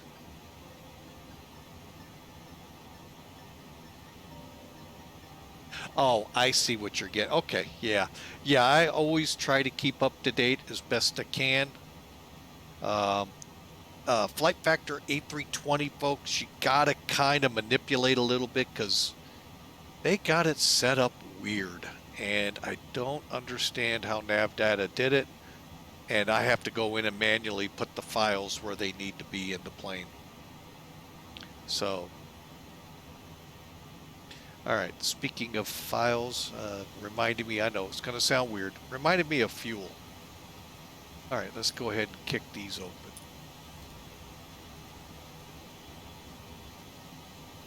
All right, and well, we still got a little ways to go.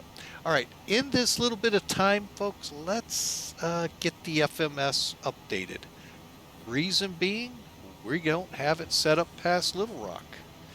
We still got to get to Memphis, so hang on a second here. I was trying to figure out what are we going to be landing. Wind currently as of 1854. So almost an hour old, 270 at 11. That does not help us. Does not help us one bit. Oh, 27 could be an... No, that's a fly over and come around. No. I think we'll just shoot 3-6 center, do the long taxi. Oh, wait, what is 27? 27 is 9,000 feet.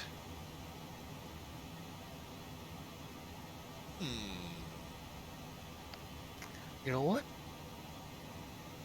Let's see how that works with the Hoboken.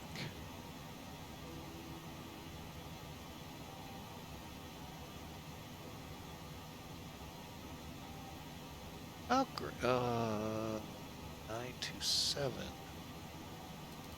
Okay.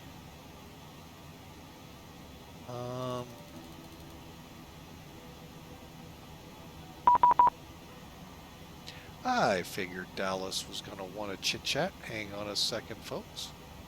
Got just a little bit more to do, and then we'll be ready for some flight planning. Where are you? There you are.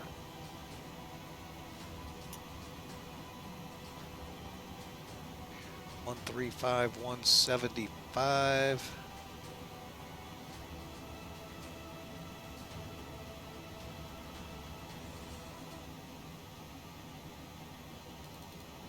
Fort Worth Center, FedEx 811 Heavies with you, flight level 390.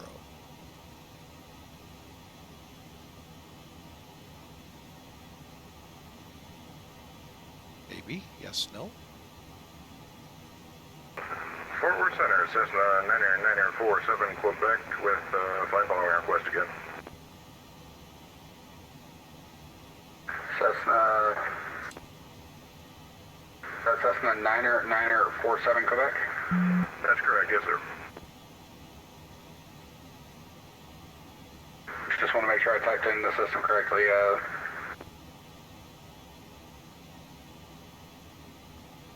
947 Quebec, squawk 2344 and ident. 2344 and ident for 47 Quebec.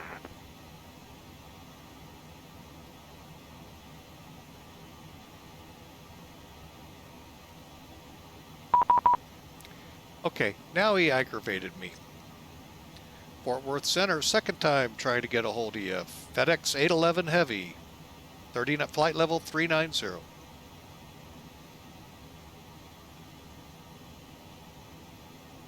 FedEx 811 Heavy, I apologize, I must have missed the first one. Squawk 7326 and ident.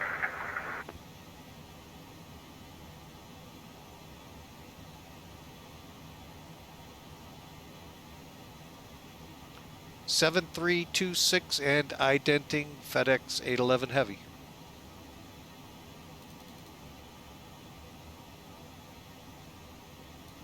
This is FedEx 811 Heavy, radar contact 58 miles north of the Chargers VR. Sometimes I really get aggravated with them. Cessna 47 Quebec, radar contact 38 miles northeast of the McAllister VR, say request. 47 Quebec is inbound to 2 Oscar Kilo 3 with a flight plan from. All right. While we're here, 47 Quebec, let's go ahead and get this set up. We still got plenty of time. That's correct, yes, sir. But this way I don't Cessna forget. 5, Cessna 47 Quebec, Roger, Henrietta, altimeter 3025. 47 Quebec. Yeah, I know. Yeah, they don't. I don't. Who knows? Maybe someone's came on me and I didn't hear the tones. 614, runway 35 left, clear for takeoff, winds 35015, RNAV to Nickel. C36. Actually, that might be even better. Let me look at this D-ATIS again. And folks, if you're interested in the D-ATIS, it's a really good tool. Aircraft frequency 4%, I'll be back in just a minute. Here's a link to it.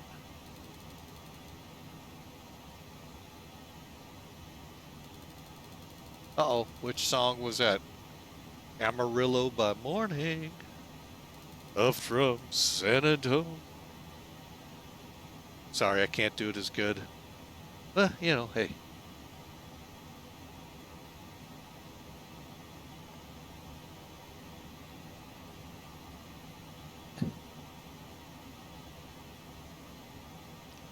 Oh, the Lion Sleeps. Okay. That's a good one, too. Anyway, so let's do this here. Let's do, you know what? I'm going to plan the...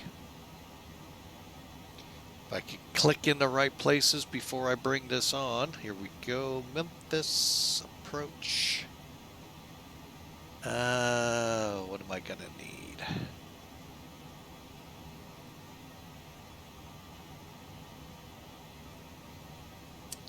Let's do, looks like final. Okay, I don't have a choice for 3-6 center. Okay, we'll do that.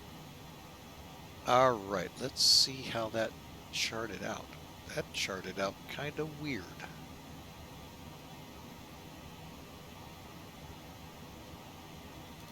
How about really weird? Huh. Don't know why it did that. Something up here that's causing that?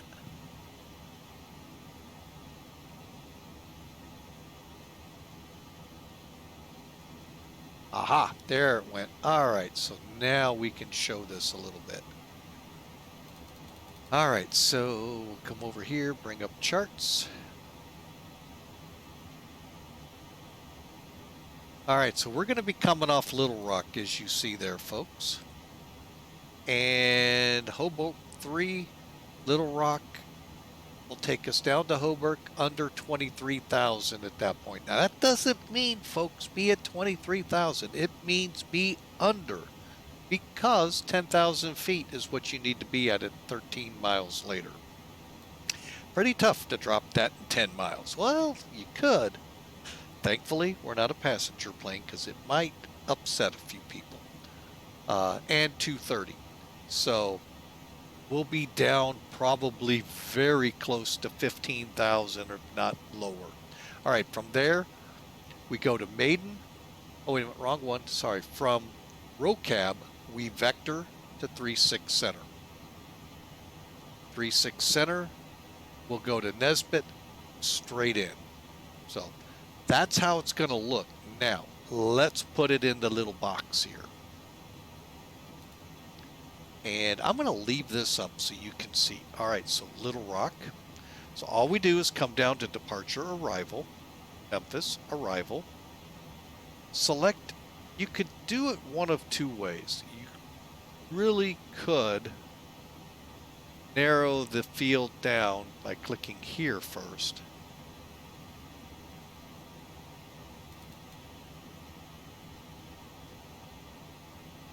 And that didn't work, so we'll cancel.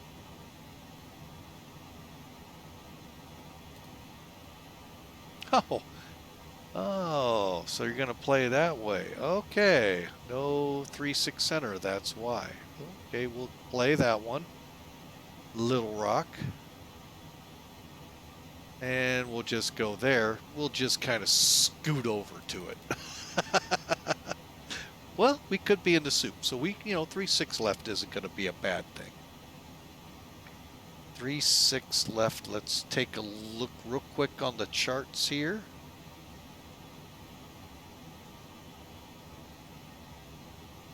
Approach.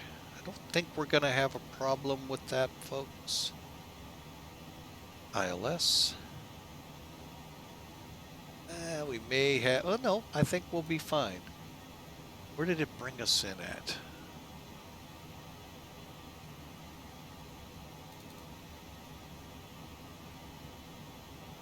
Seriously, it just vectored us? That's it?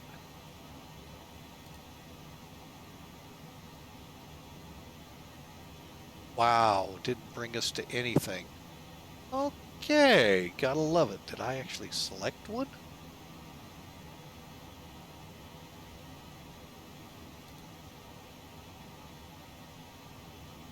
Oh, that's what I did. Oh, I didn't select it. Okay. Like, where is... Let's go... How far is wind? Let's use it. Execute. Now let's take a look at legs. There we go, folks. All right. That's how you check it. So you didn't see a fix here, so you screwed something up in the mix here, and that's what I did. All right, so again, back to our arrival. Little Rock. Okay, wait, previous page. Okay, so we're going to come off Little Rock to Beeve. That's at or above 16,000. Now, I'm going to set for 16,000, and I'm going to plan my descent for that. Southwest 143, leaving the airspace to the west. Albuquerque Center's off arm. Okay. Service terminated. Change to advisor approved. See ya. Okay, Hobart. Destroy Southwest 143. Good That day. looks Goodbye. good. Rocab. Perfect. American 1623, leaving the airspace to the east.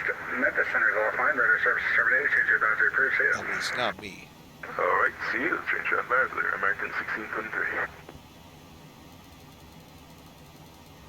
Yeah, we got a little ways to go. All right, and so then we'll go vectors to Winston, to Freeze, to McKee. So from Rocab, where did I put it? Oh, I didn't put it down here yet. Okay, so 3-6 left. Winston, Freeze, McKay. And right on in, folks. All right, so we are now planned. And out to Kaylee.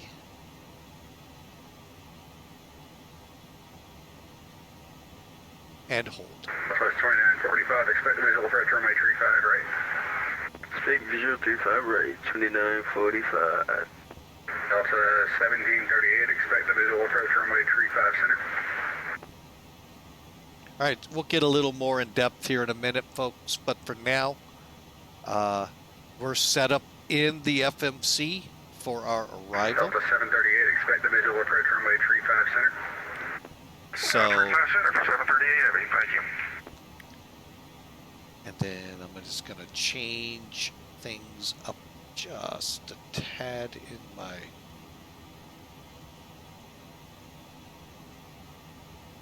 Okay, and selecting...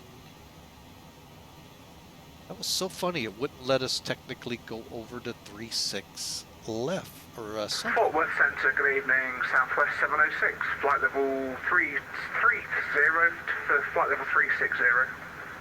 Southwest 706, Fort Worth Centre, good evening, expect correction, squawk 6636 and identify. Alright, Say and... the squawk again, please, sir.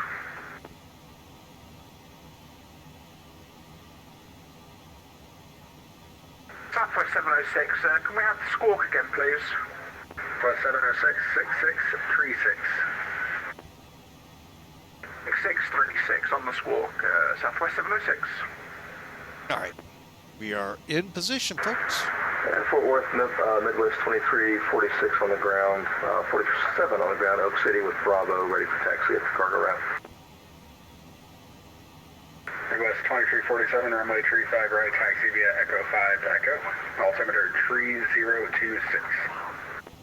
35 right via Echo 5 and Echo, Midwest 2347, thank you.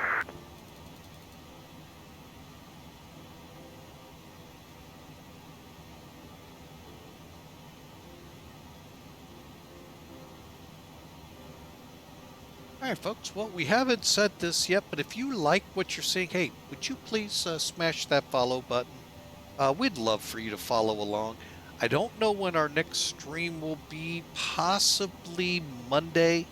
Family's coming into town, so I don't really know if I'll have any time Saturday or Sunday, but maybe Monday I'll be able to get up. We'll kind of see how things go here. I'll have a schedule out for my next week's flights here shortly, as soon as I know what the days are. But yeah, I've got family coming in later today, so hopefully we'll be able to get that ironed out. But we'll try to go Monday, Wednesday, Thursday next week. So stay tuned. You know, down there in the bottom, in the about area, you'll see where the schedule is. Also, I've touted this quite a bit, folks, but over on Discord, you'll also see what we have planned. There's a turn. We're coming. Forward center, it's follow 69. I hope we're turning the right way here. Hang on. Yes, sir. Hi, to follow up 69 or Okay, flight we're level good. 330. 145 miles to the west of Irwindale. Entering your airspace a bit. Just checking in. Hello. And to follow up 69, Forward Center. Good afternoon, squawk 3657, ident. 3657, ident, to follow 69er.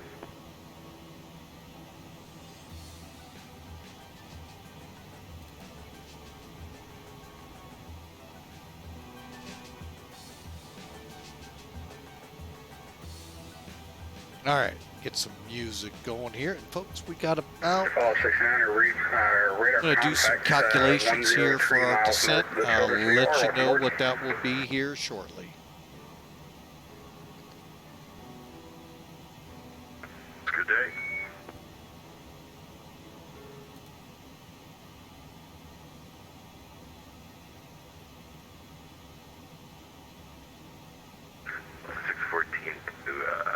Fort Worth Center.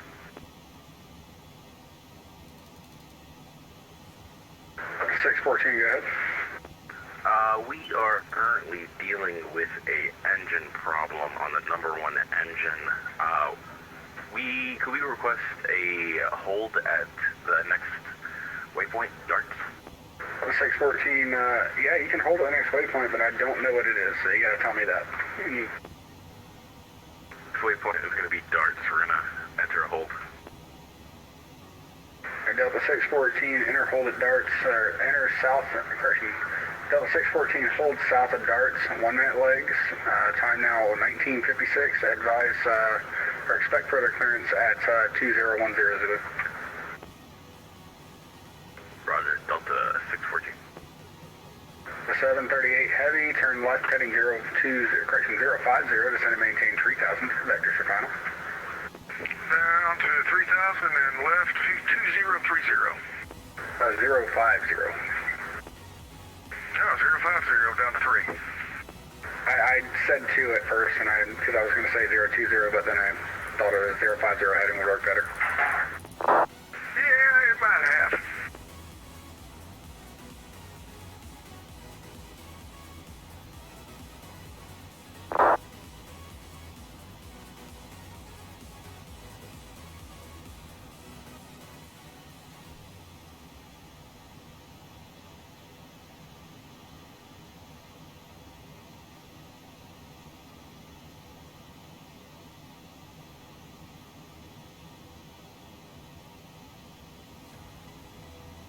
All right, folks. Center Midwest 2347, Here's Oak City, ready to go, 41 right. miles from Little Rock, which we're not picking up yet.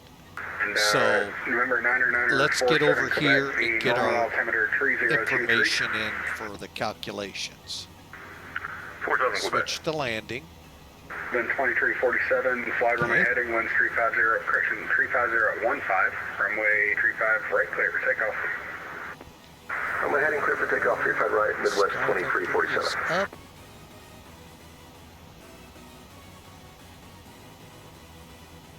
Okay, 320 at 7. I'm going to get the weather in first. Delta 614 to Fort Worth Center, requesting vectors back to Dallas Fort Worth Center. 614, roger, fly heading, 3006. fly heading 340, expect a visual approach, runway 35 center.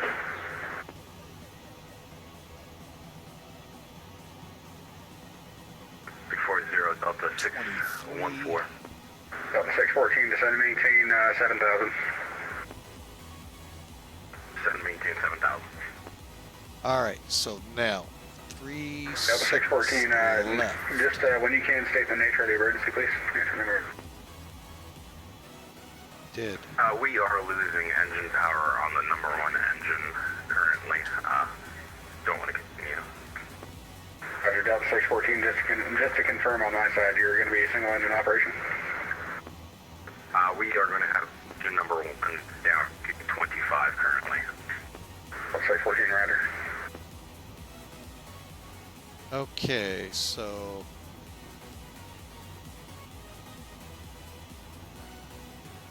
getting the slope of our runway Delta here. 738, field 11 o'clock and 21 miles, report in sight. 6. Dadgummit. We do this again. 0.6. There's no joy. I got some cloud cover that back that way. Delta 738, roger. I just wanted to give you a call out. Someone don't get in sight. Airport elevation 3-4.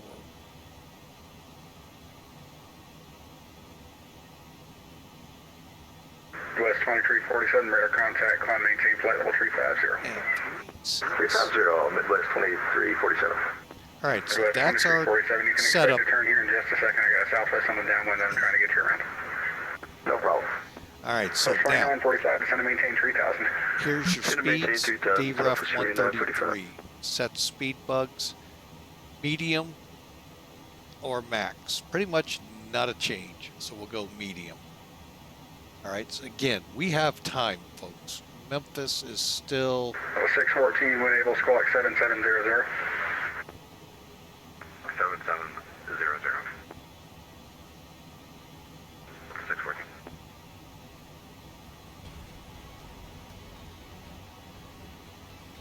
All right, and not going to make any comments on what's going on here. Just leaving it as is.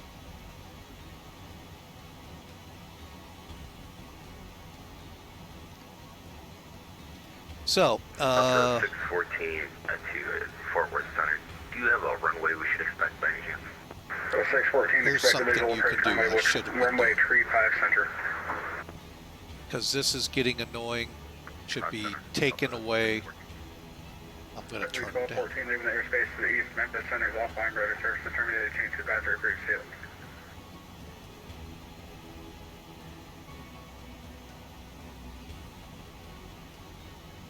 US 2347, proceed direct final.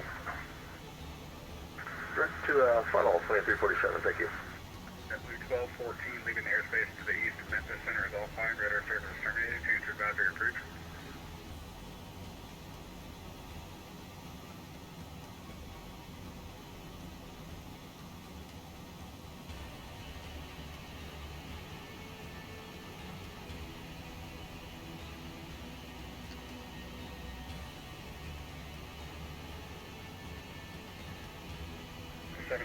Field, heavy field now, 10 o'clock and 14 miles.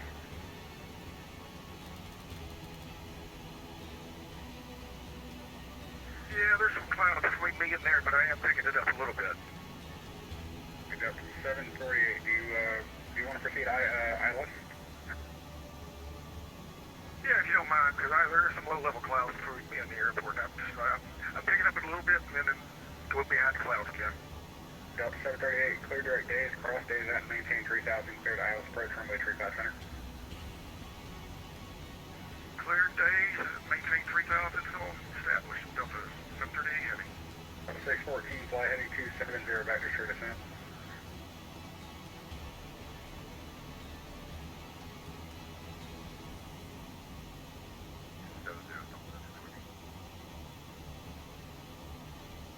Delta 614, I'm going to change your approach to the ILS runway 35 center. Previous aircraft reporting a low-level cloud cover over the field.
I don't know if he cleared us to Unicom or not, folks.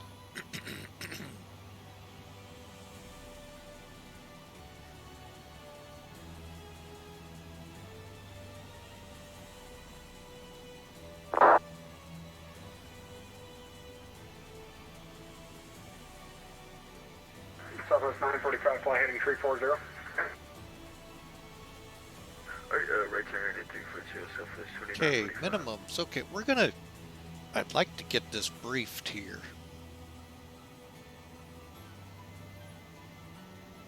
But with him dealing with stuff that...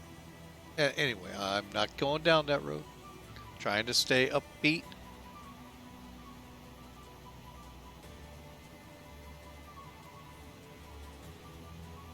Oh yeah, I forgot about that switch. I'm trying to... Why is my needle never centering? I forgot to flip it. Oh, you got to have the radio nav. And again, it doesn't affect whether you'll fly the INS, folks. It's just how your needle will look. Oh. All right.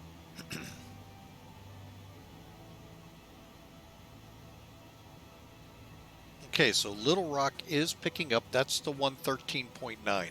Approximately 50 miles out, I am going to start my descent to 16,000. Southwest 2945, wind, or correction, field, 1 o'clock, 14 miles, reporting start. And then we'll work our way to 10 and on in. Southwest 2945. Southwest 2945, clear visual approach, runway 35 right. Clear visual 35 right, Southwest 2945. So 614, left turn, heading 090. 090.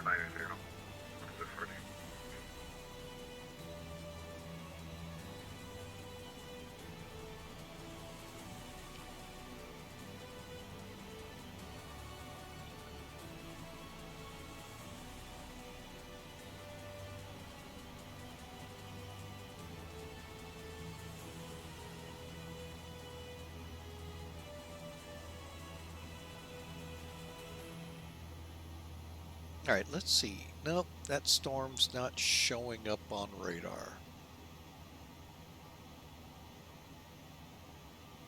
Got a 738 heavy, walking to DFW, taxi straight ahead via Echo Lima. Echo Lima for Delta 738 heavy. Just on that cloud deck, if you're coming on 360, it'd be obscured around Arlington. But once you turn me to final, I caught the runway. So it was just one little cloud deck, probably 5 miles wide. Okay.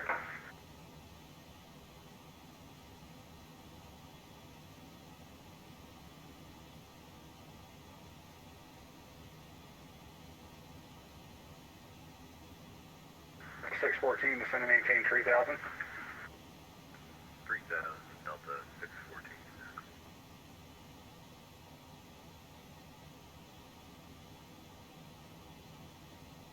And Delta 614, verify heading 090.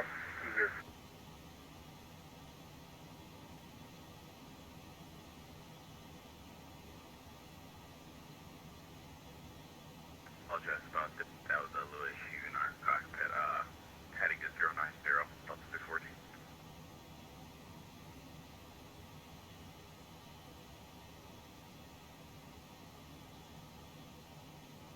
FedEx 811 leaving my airspace to the east. Memphis Center is offline. Radar services terminated. Change to advisory approved. See it.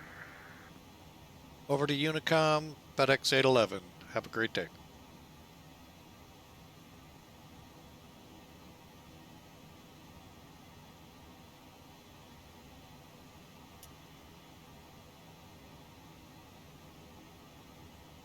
All right, so we're on our way, folks. Go ahead and turn that back up in case we end up. But yeah, you can turn them down with this one, folks. So use it if you need it. I can turn the PA up and down as well.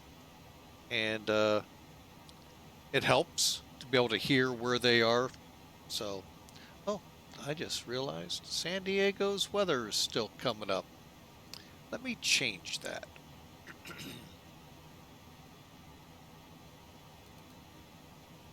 All right, so you all can see what we have ahead of us. That won't work. There we go. So 330 at 9. Let's double check our calculations. 330. Okay. Temperature 23,3005. Very slight changes will happen with that, but still keeping it up to date. Still looking at a medium brakes use on this runway, and we'll go from there. All right, let's take a look at this arrival real quick, folks, so you get a good brief on it. First thing, that's out, and charts is in. Going to do it in 3 parts, folks. First part we're going to talk about up top here. Then we're going to proceed to the map area, and then the bottom. So easy. When you see this on an ATIS, D-ATIS, that website I provided, that's when you can go to that website, folks. Look up your airport. Now, it only works U.S. territories. So states and like Alaska, Puerto Rico, and Hawaii, and so forth, if they have that service. If you see it on, say, Vienna, good luck. It is going to work. Oh, that didn't work because you got to do this first. So go to that website, you'll see select a facility, pick one of those, and you're good to go. All right, so back to charts. So there's our frequencies that could come up at us. The ones we're going to be more concerned with. 1089, that's our localizer. That's what tracks us laterally to the runway. Identified India, Oscar, Hotel, November. Guess what? You can identify them if you're wanting that level of realism in here, folks. All you do, come down here to the radios. See if I can show this off easily. To some degree. Look for your nav1, which you should see my cursor on. Just turn it up. Okay. And then you'd actually be able to identify it. Look for it this way as you, doesn't have it. Oh yeah, it does right here. So that's how it's going to sound.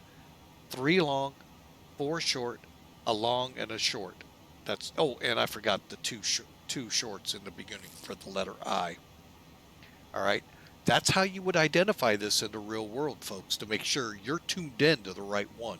Because sometimes, folks, you'll get tuned into another one. And then you go, why am I turning to the right when I should go to left? I knew I should have turned left in Albuquerque. All right, so final approach course. And hey, that actually applies on this course. But anyway, 360, so we'll dial that up here. And then, let's see, Caddis, 6.5 or so miles.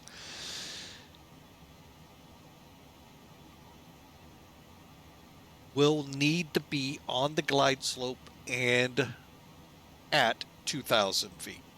Okay. Minimums, decision altitude is 521 MSL. So that's what you'll be seeing is roughly right in this point where the needle will be. 200 AGL, we're going to set our radar altimeter to. Both are the same. Touchdown zone's 321. So 200 feet above that is, you got it. So bold is your MSL, decision altitude, parentheses is your what's above the ground or what your radar altimeter will be used for. Airport elevations 341, 321 for the touchdowns. We're going to be going uphill. All right, 6% wise. That's actually 0.06. Sorry. Missed approach. Pretty much straight away.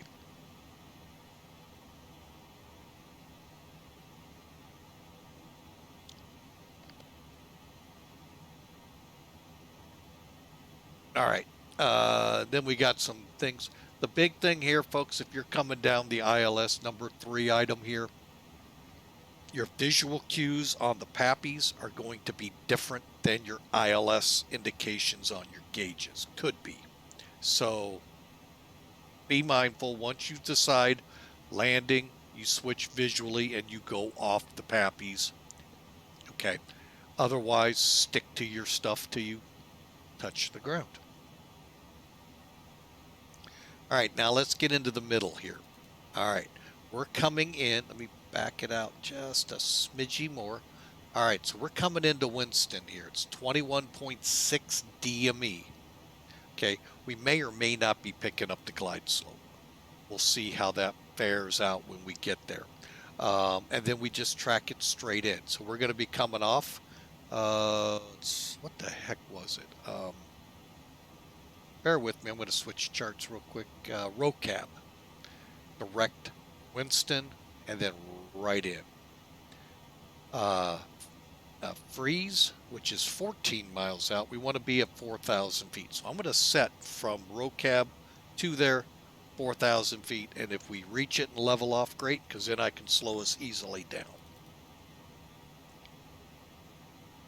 From there, we descend to 3 to 2, following the chart here, and continue down till we hit 521 feet or 200 feet AGL, however you want to read it. That's where we go missed, if we don't see the runway. Weather conditions, you saw them. Let's see if they're still up here. Oh, they're gone already. Hang on, let me...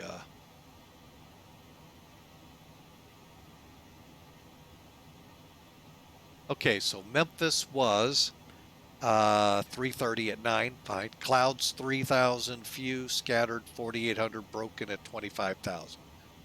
We're more than likely going to see the runway, especially with 10 miles of visibility.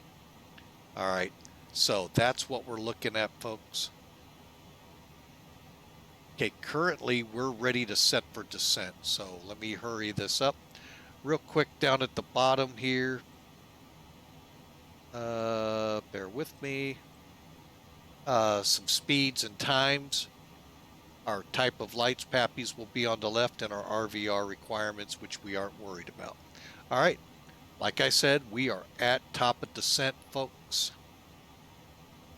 Let me do this real quick. Get in here, set top of descent to 16,000.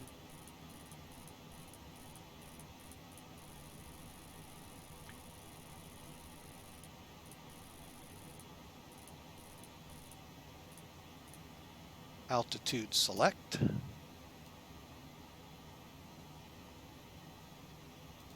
BS.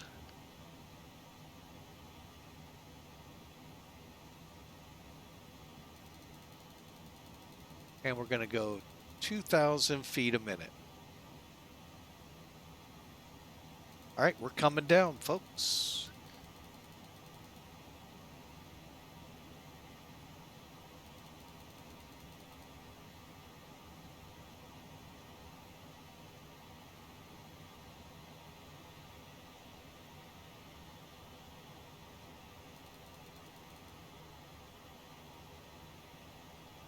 All right, I'm going to put that EPR thing here just because it's easier.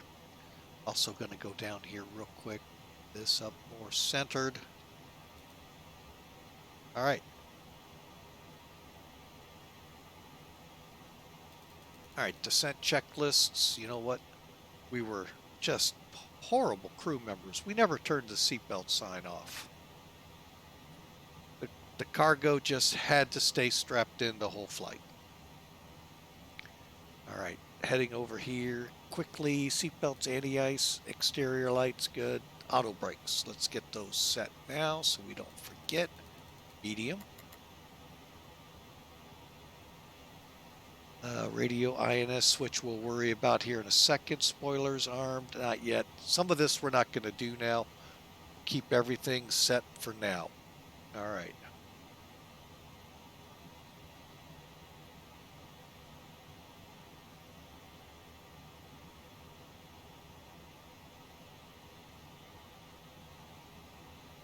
Right, as soon as our speed gets to 290, I'm going to have it hold 290.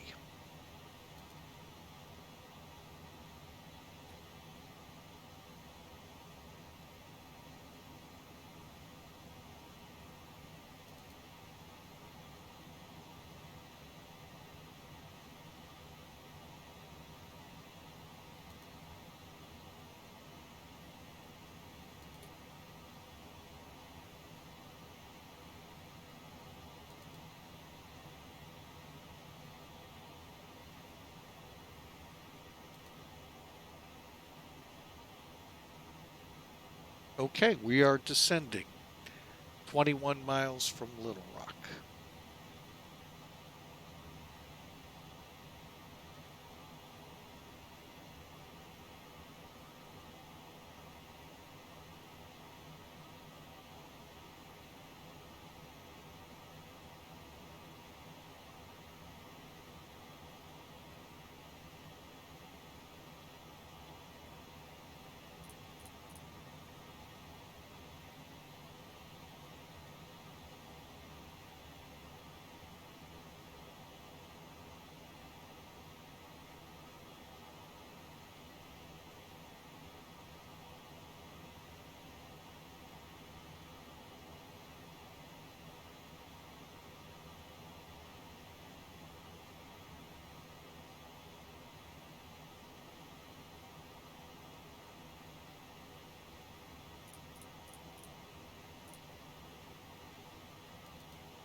All right, I'm just getting radios and frequencies lined up as we come off Little Rock.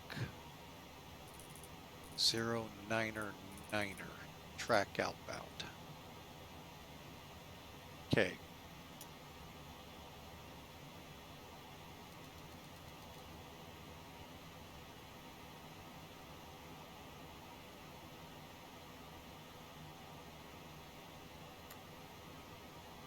You guessed it, I'm going to take it from here, folks.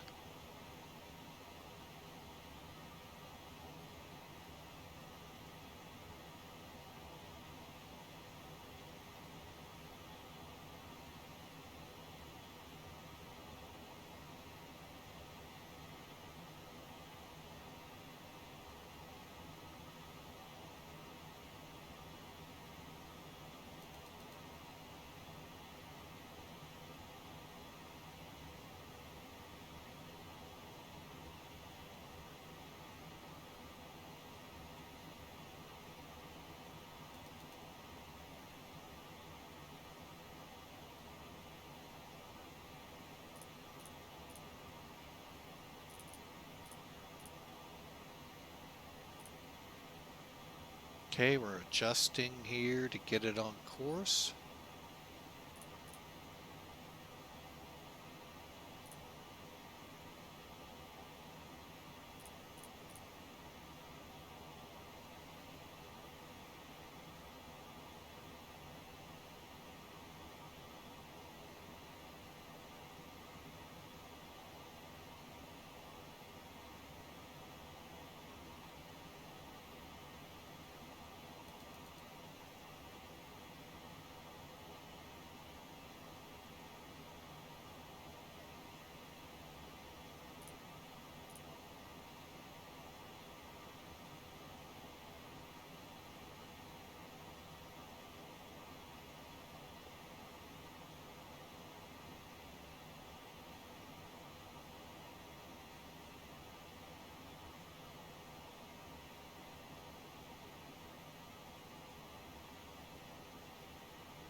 All right, we are getting a little out of position here.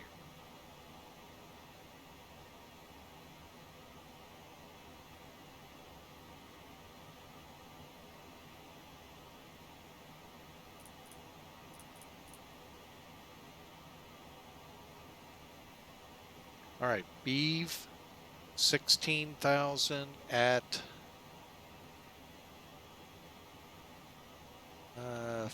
41 DME.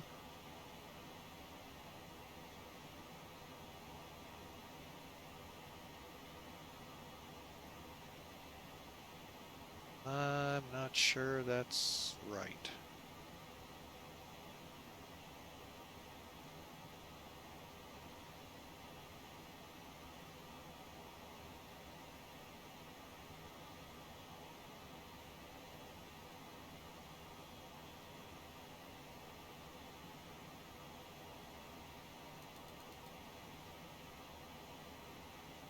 $290, and then $280 at Hoper.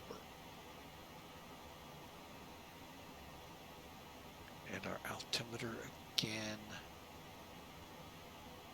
3005.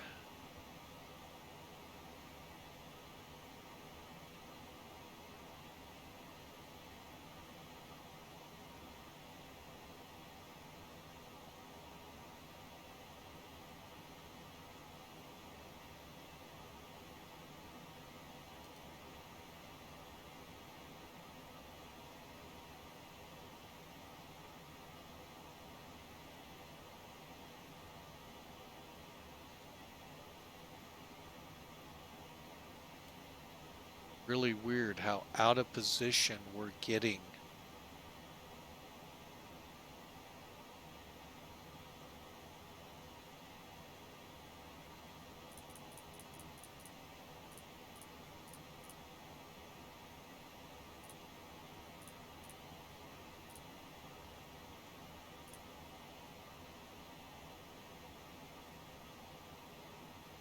If you look at the chart, I mean, I'm looking way off the, yeah, this is kind of weird.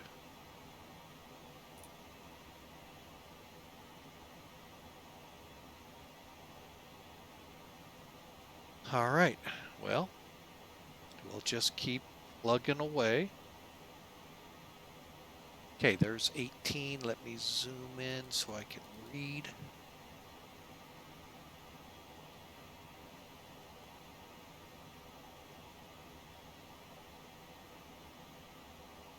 Okay. All right, so let's get over here. Keep that all going. Okay, close these guys off. Auto brake set. 1000 level off. All right, 8.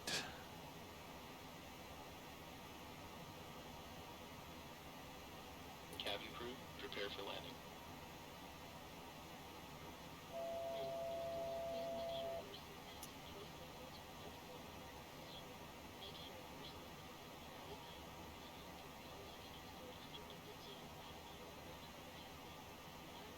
Okay, we're going to continue to 10,000.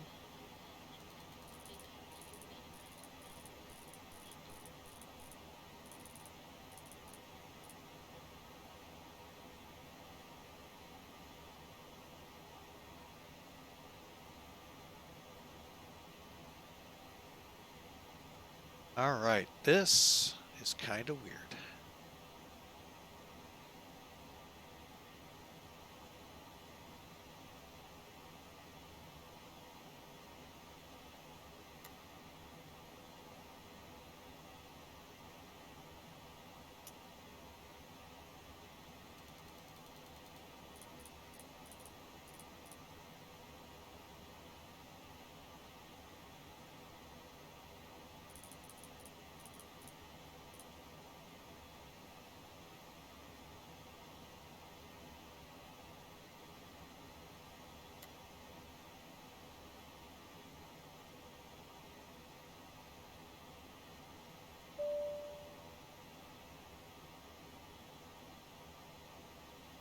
Cabin ready.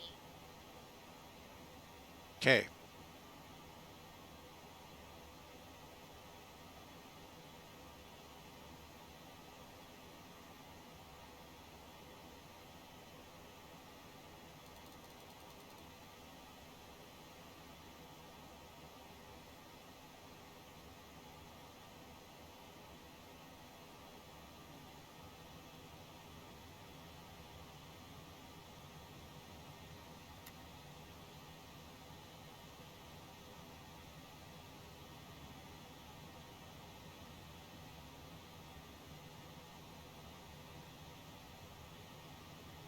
All right, folks, we are direct Hoburg.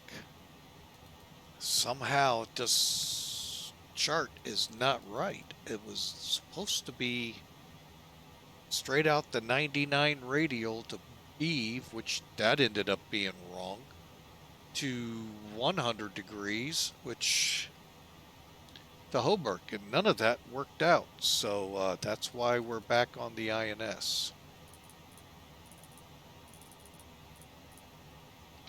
All right, so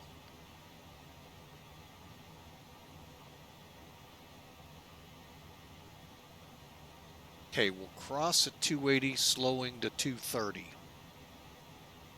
then we'll do our turn to Winston at Rocab.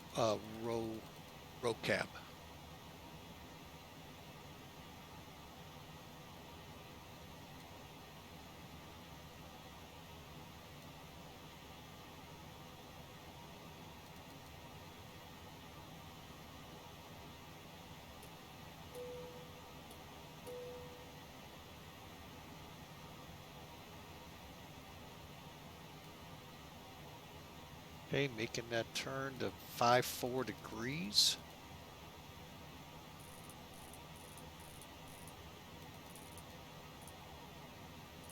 See how that turns out with this wind.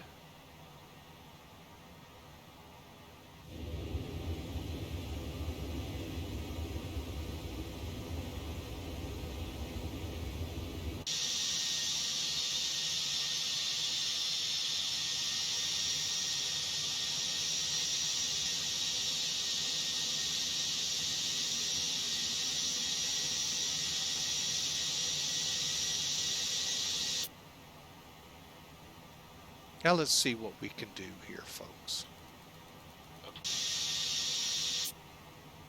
Seatbelts and shoulder harness. Check.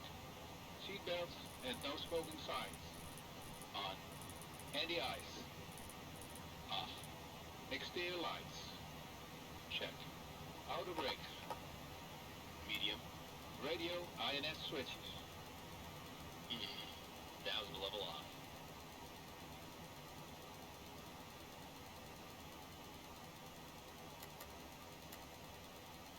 Radio. Flight director computer selectors. Check. Brake pressure. Check. Spoilers. Hold on.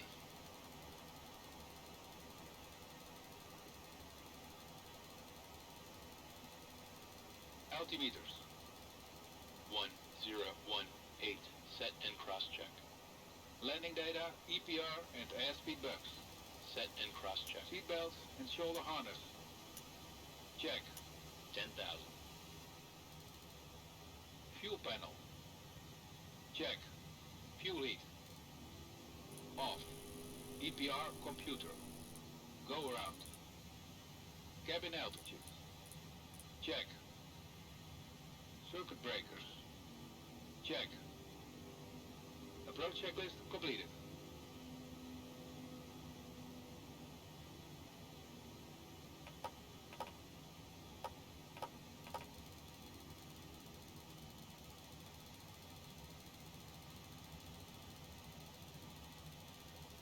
Okay, we're all set. We're going to be making that turn. We're going to try Z 100 to start with.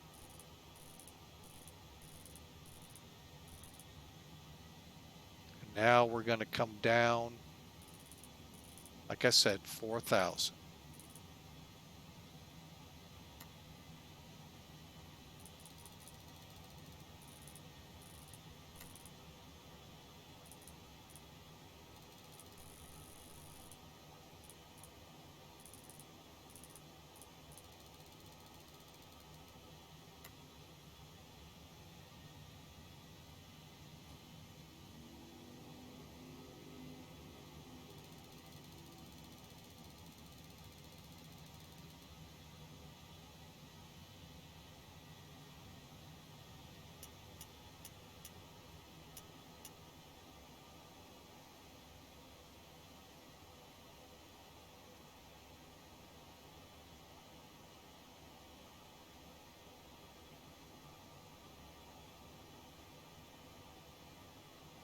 Okay, so now let's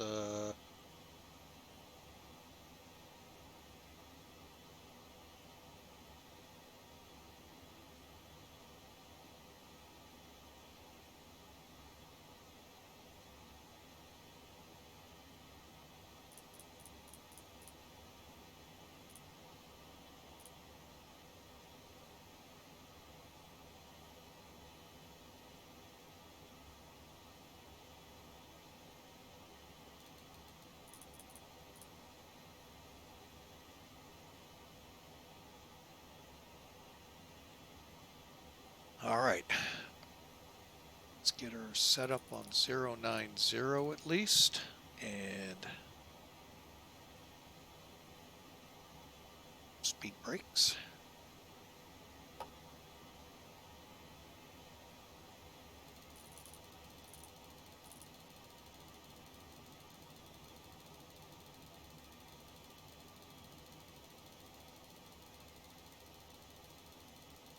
All right, here we come, folks. Memphis is right ahead of us.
All right, folks, again, I hope you enjoyed the stream today. We're just about to our destination. Should be there here in about 5-10 minutes. We'll do a recap and then pretty much call the day. So hope you've enjoyed. It's been a blast flying from San Diego here to Memphis. Hope you all enjoyed it. And we're about to level off.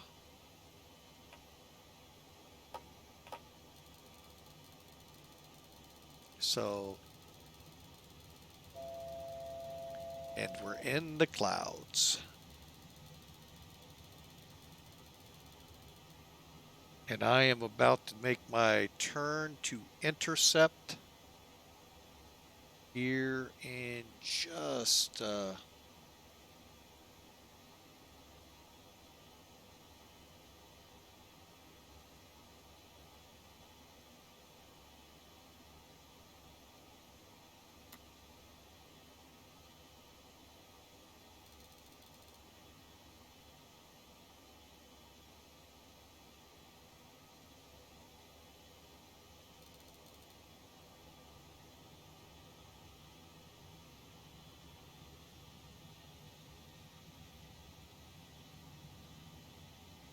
all right, we're going to go ahead and make that turn to 045. And once we firm up on the localizer, we'll take a look. There we go, folks. Let's go ahead and slow this beastie down to 180.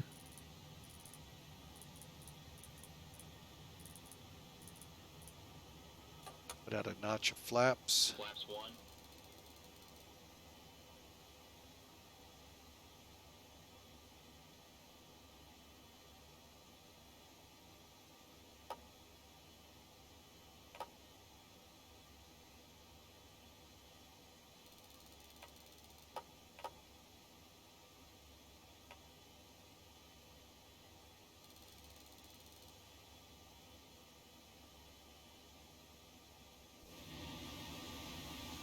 I like to make sure the spoilers aren't up.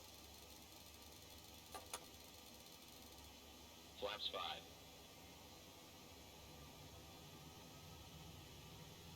Okay, there goes Winston, and we will be coming on this at Rays, which is 14 miles. Here we go. Go ahead and put it on ILS. Localizer alive.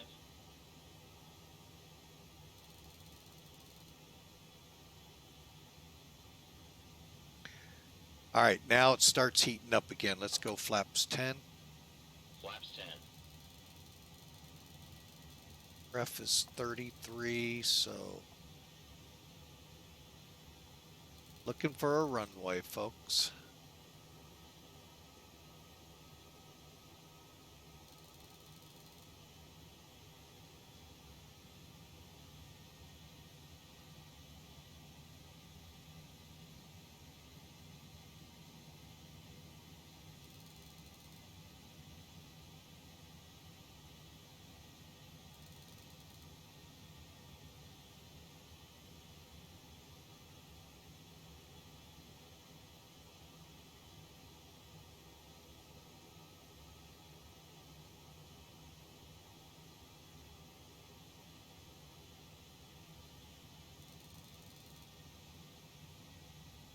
Okay, glide slope's alive.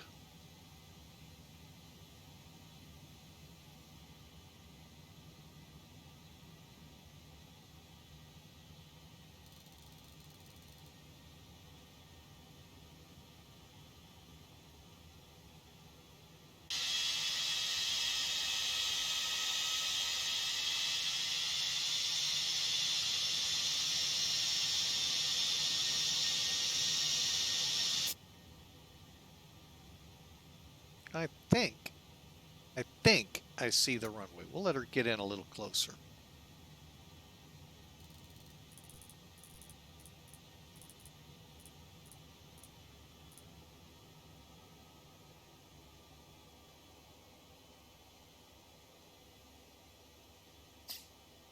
All right, we're 13 miles out, folks.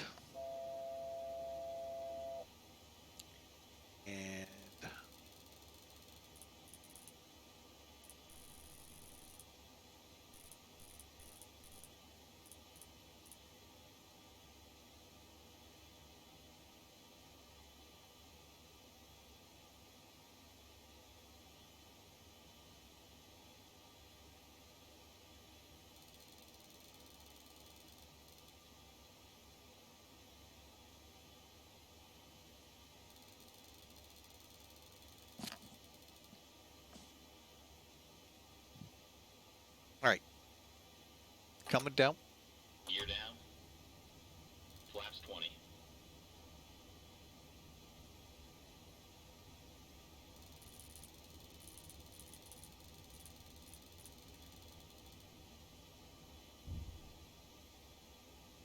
Gears down, green light.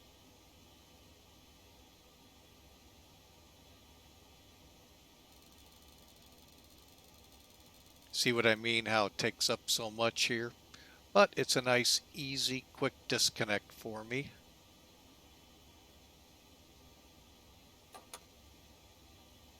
Flaps 25.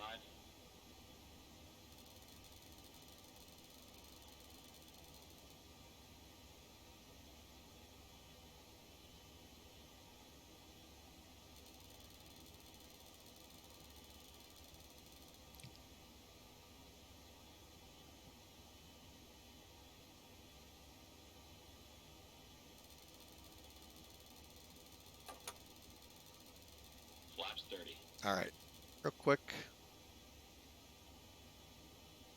Landing checklist. Gear. Down and check. Down and check. Flaps. Flaps 30. Flaps 30. Ignition. Flight start. Anti-skid. Check. Altimeters. 1018. Set and cross-check. Landing checklist completed.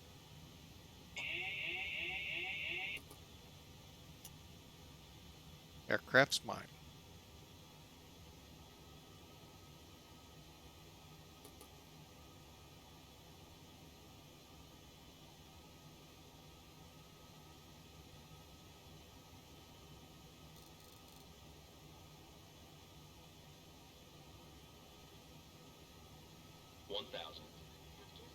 And we're stable landing.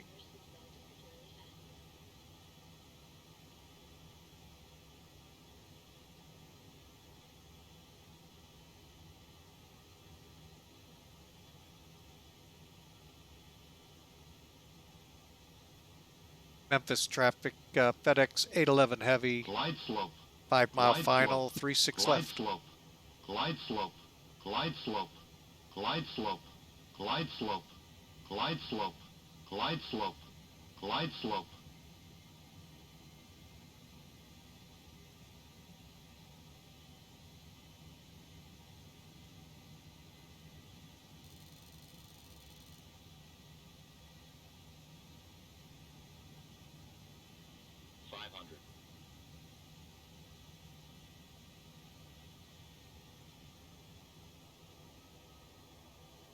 We were stable.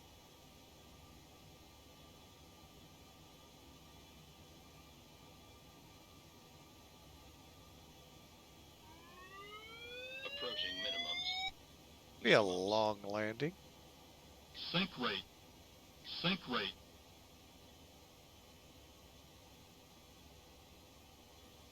$50, $40, $30, $20, $10.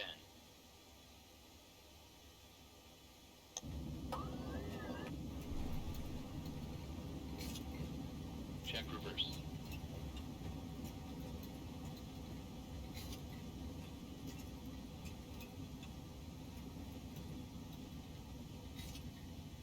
Auto brake off.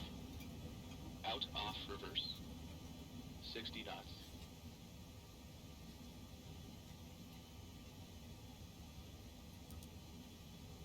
All right, that seemed like a pretty good landing, folks.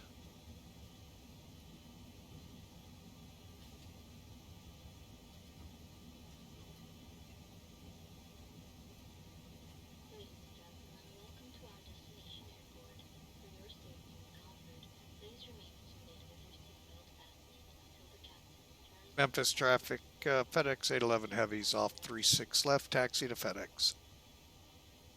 All right, folks, this airport is quite funny, as you're about to see when we turn. Floating objects.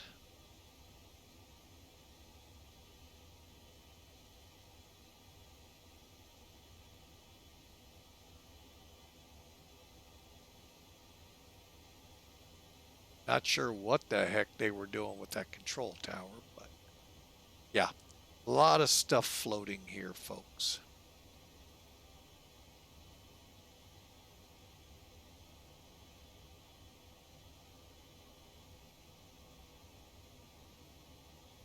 All right, off.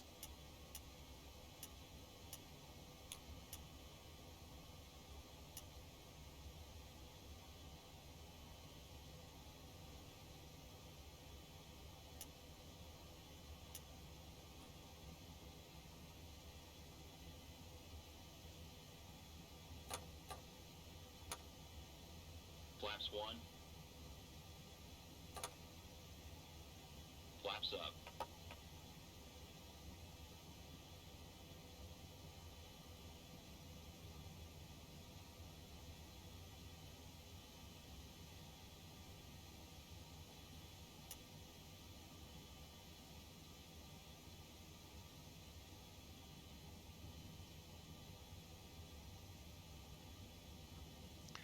They do some good attempts here at getting bridges put in well, but it's still a problem. It really is tough to do, folks. Okay, doors open.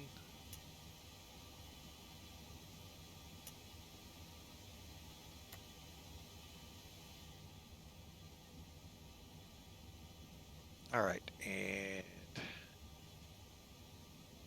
yeah, the amount of floating stuff here is just mind-boggling.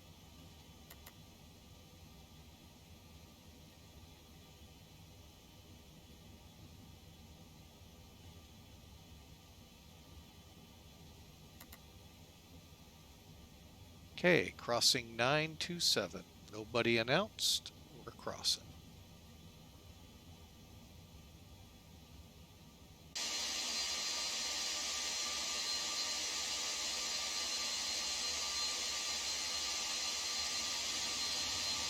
Get on the other side here. I'm going to figure out where I want to park.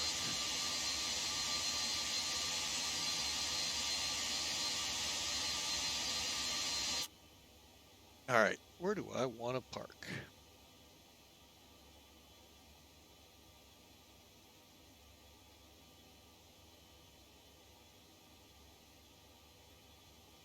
You know, it's been a while since, I don't know if I've been here in X-Plane12 or not. Oh yeah, I have.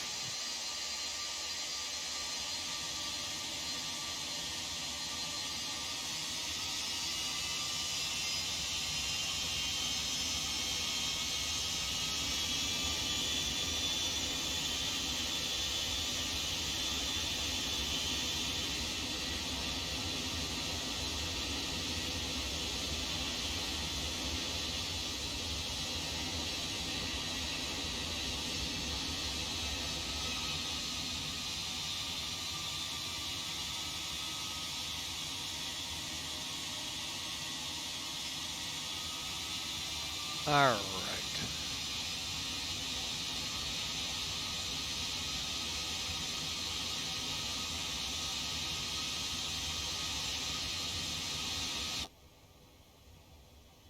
Check. I do have my taxi lights on, right?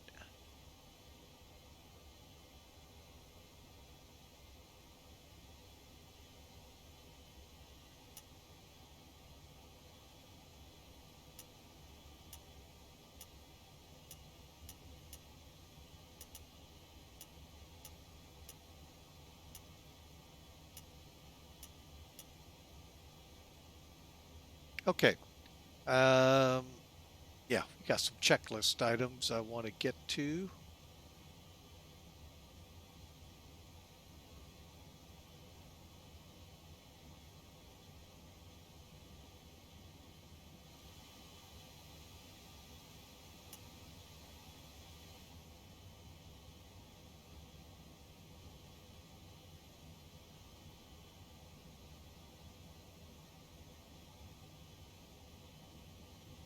After landing checklist.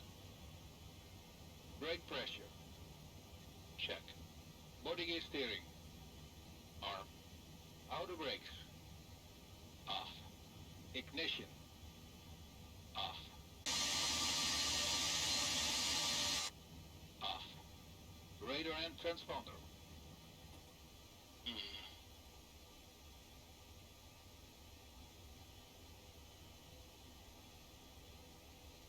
I'll check that in a minute. I'm going to go to the back field here.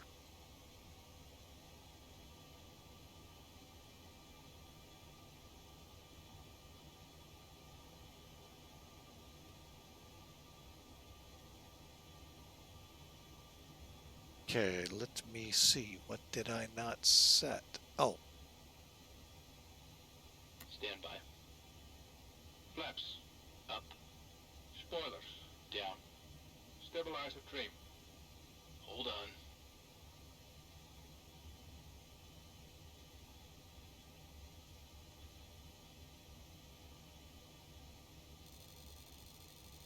Seven units. Outflow valves. Open. Pressurization mode selector. Manual. Aft cargo heat. Off. APU. Check. Checklist completed.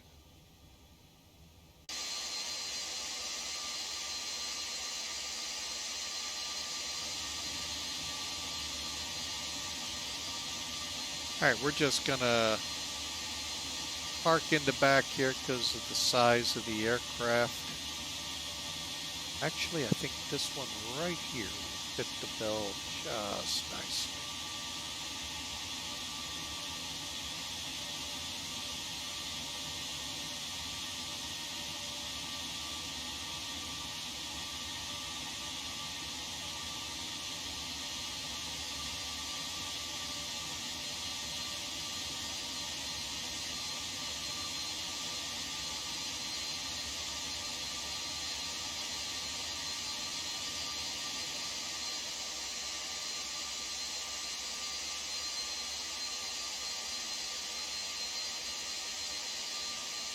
All right. Well, again, welcome into Memphis.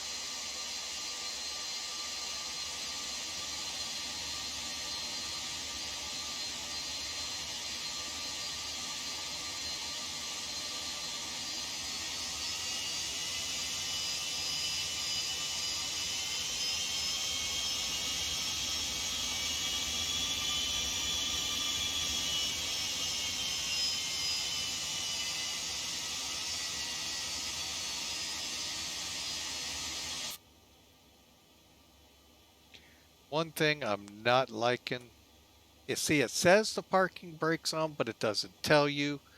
And if I was to go to shut down, it would say, no. Okay, brakes parked, beacon lights, not yet, INS, not yet. Okay, so this is once we're done and secured. Okay, so let's go up here. Get these on first. Lead back on.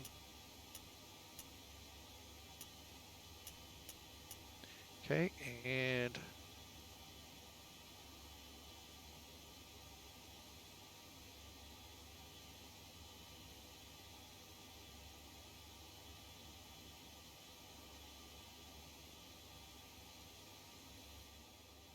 okay, we're on the generators, so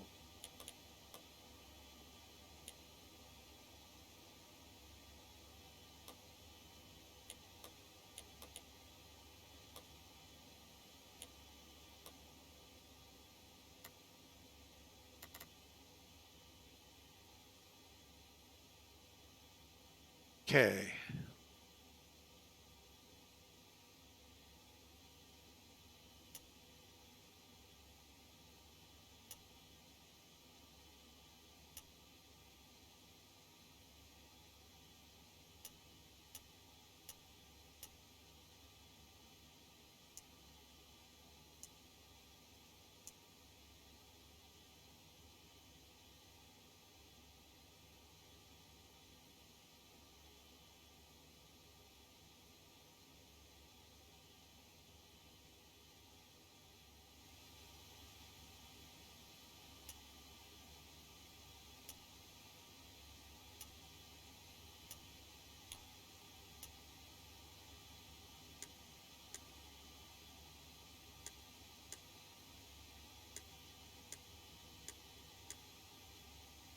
Okay, and lastly,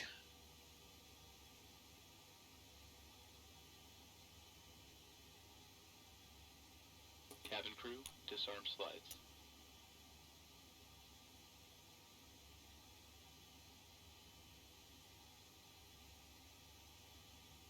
all right, I think we're good. All right, secure cockpit checklist. Brakes. Hold on. This is what ticks me off. Cockpit to ground. Put the chocks on.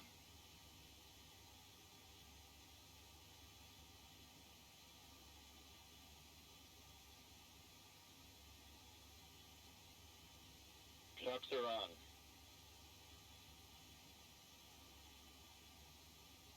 Beacon lights. Off. INS. Align. Probe and window heat. Off. Back valves. Check. Fuel boost pumps. Off. Reserve tank valves. Closed. Hydraulic panel. Check. Oxygen. Check. Flight recorder. Off. Emergency lights. Off. Radar. Off. INS. Let's see.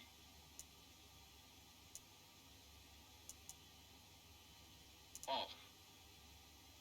Radio switches. Wait. Checklist completed. Welcome to Memphis, folks. That is the checklists. That is the flight. Oh, that was pretty fun. Let's see here. Unload that so we don't have to deal with that anymore. And all right, so we are on the ground in Memphis. Let me take care of this. All right, so FedEx recorded us at a landing speed of 137, 4 knots fast at 293 feet a minute. I don't know if anyone guessed other than me myself. Matt 1997, welcome aboard. Let me just kind of revisit my chat area here real quick.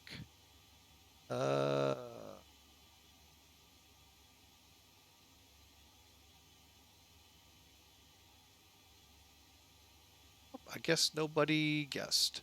All right, well, we'll see what Sim Toolkit said, but welcome in everyone. If you're new to the channel, please click follow. That way when we fly again, right now the next scheduled for sure will be Monday probably, barring anything that I'm not aware of right now. But over the weekend, I won't be able to fly. I'm working tomorrow, and my folks are here, so those days are gone for the weekend. So Monday, we might be able to take back to the air.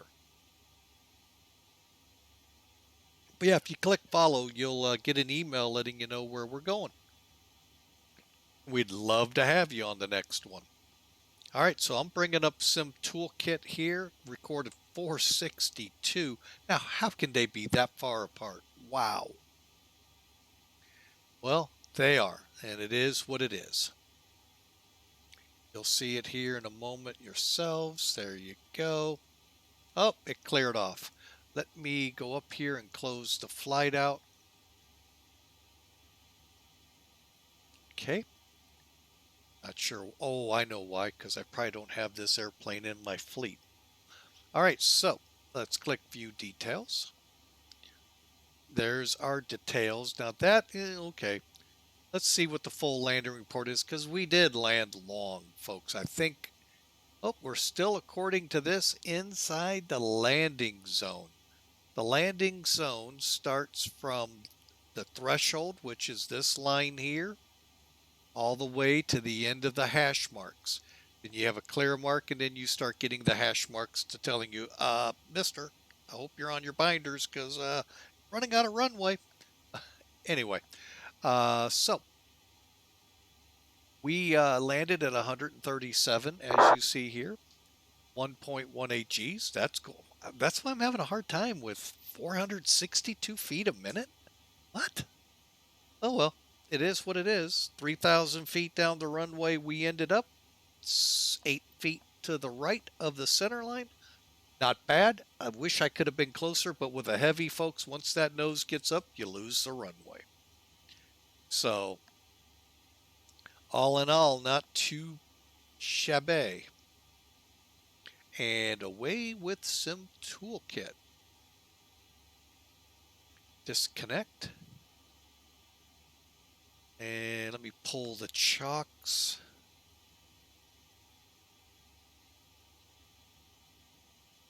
Chocks removed. Cockpit to ground. Remove the chocks. We're going to try to do and watch this land. No promises here on this plane. Some of them we just can't. Chocks removed. So we'll try again. Here we go. Oh, wrong one. So far, so good.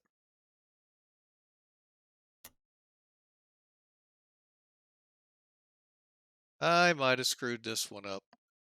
I did. I went too far. Oh, well. And it's not that I went too far, folks. Yeah. We're going to crash the desktop here, so. All right, folks. Well, you know what? We tried. And, well, it is what it is. Oh, wait a minute. Oh, wait a minute.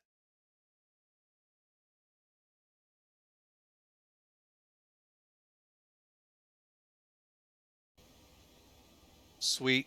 Haha, we didn't crash the desktop. Nice.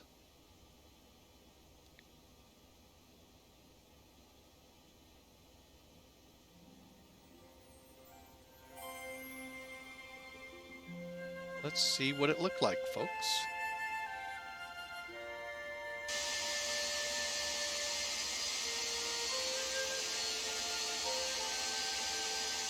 Pretty much, I don't like this livery. I think I'll go back to the Purple People Eater.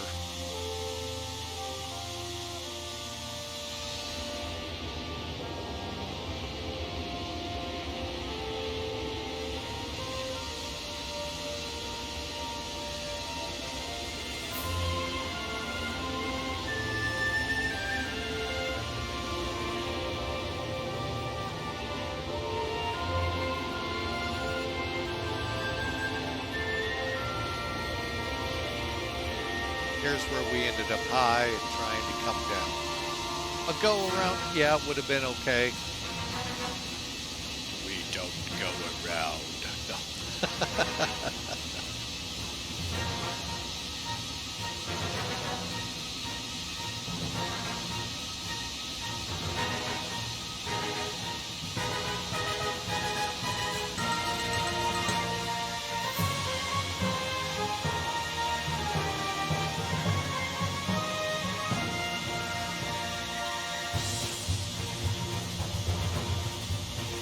Okay. I like FedEx's numbers better, but you know, I'm not complaining on this one, folks. I mean, that was a good land. Except for the part of being long.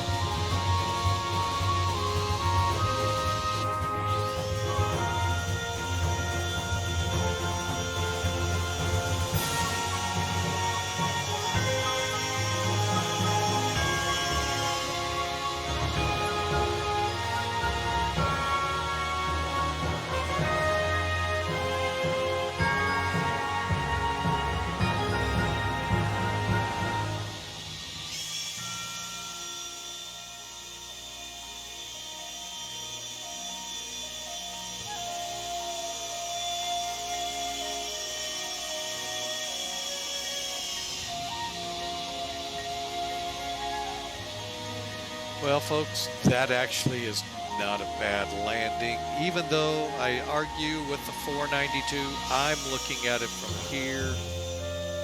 And, folks, it's coming in pretty decent. Let's sit off in the grass here a little bit and watch. Little high. Like I said, that's my only complaint with myself, being a little high. All right, well, let's see. This could be fun. Hang on a second. Actually, let's start from there, go here. Punch it out the wing. See what the cargo saw.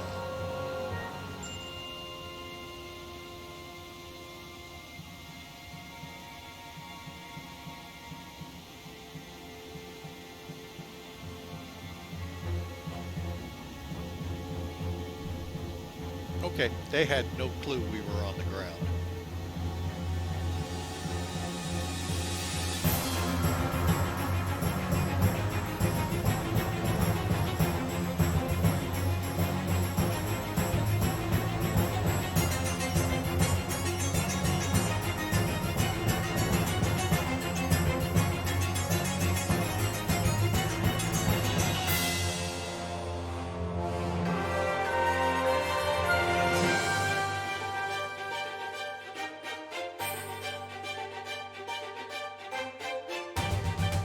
All right, folks, look at that landing.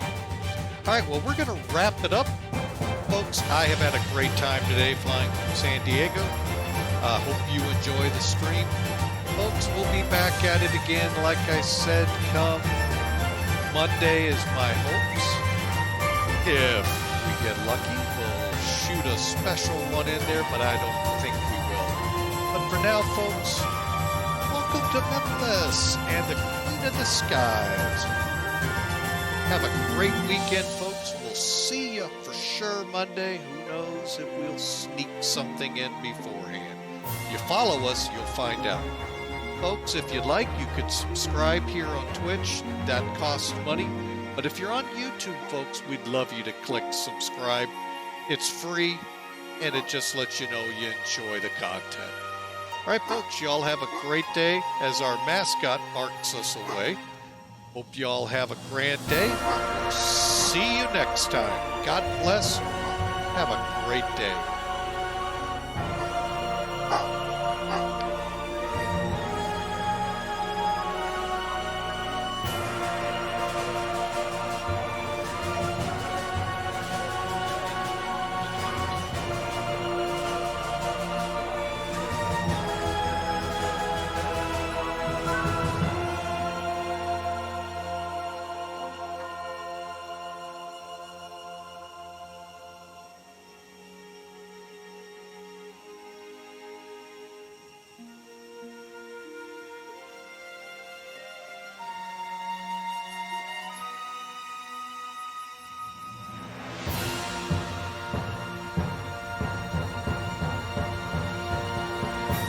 Bye now. Y'all have a great night.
Bye.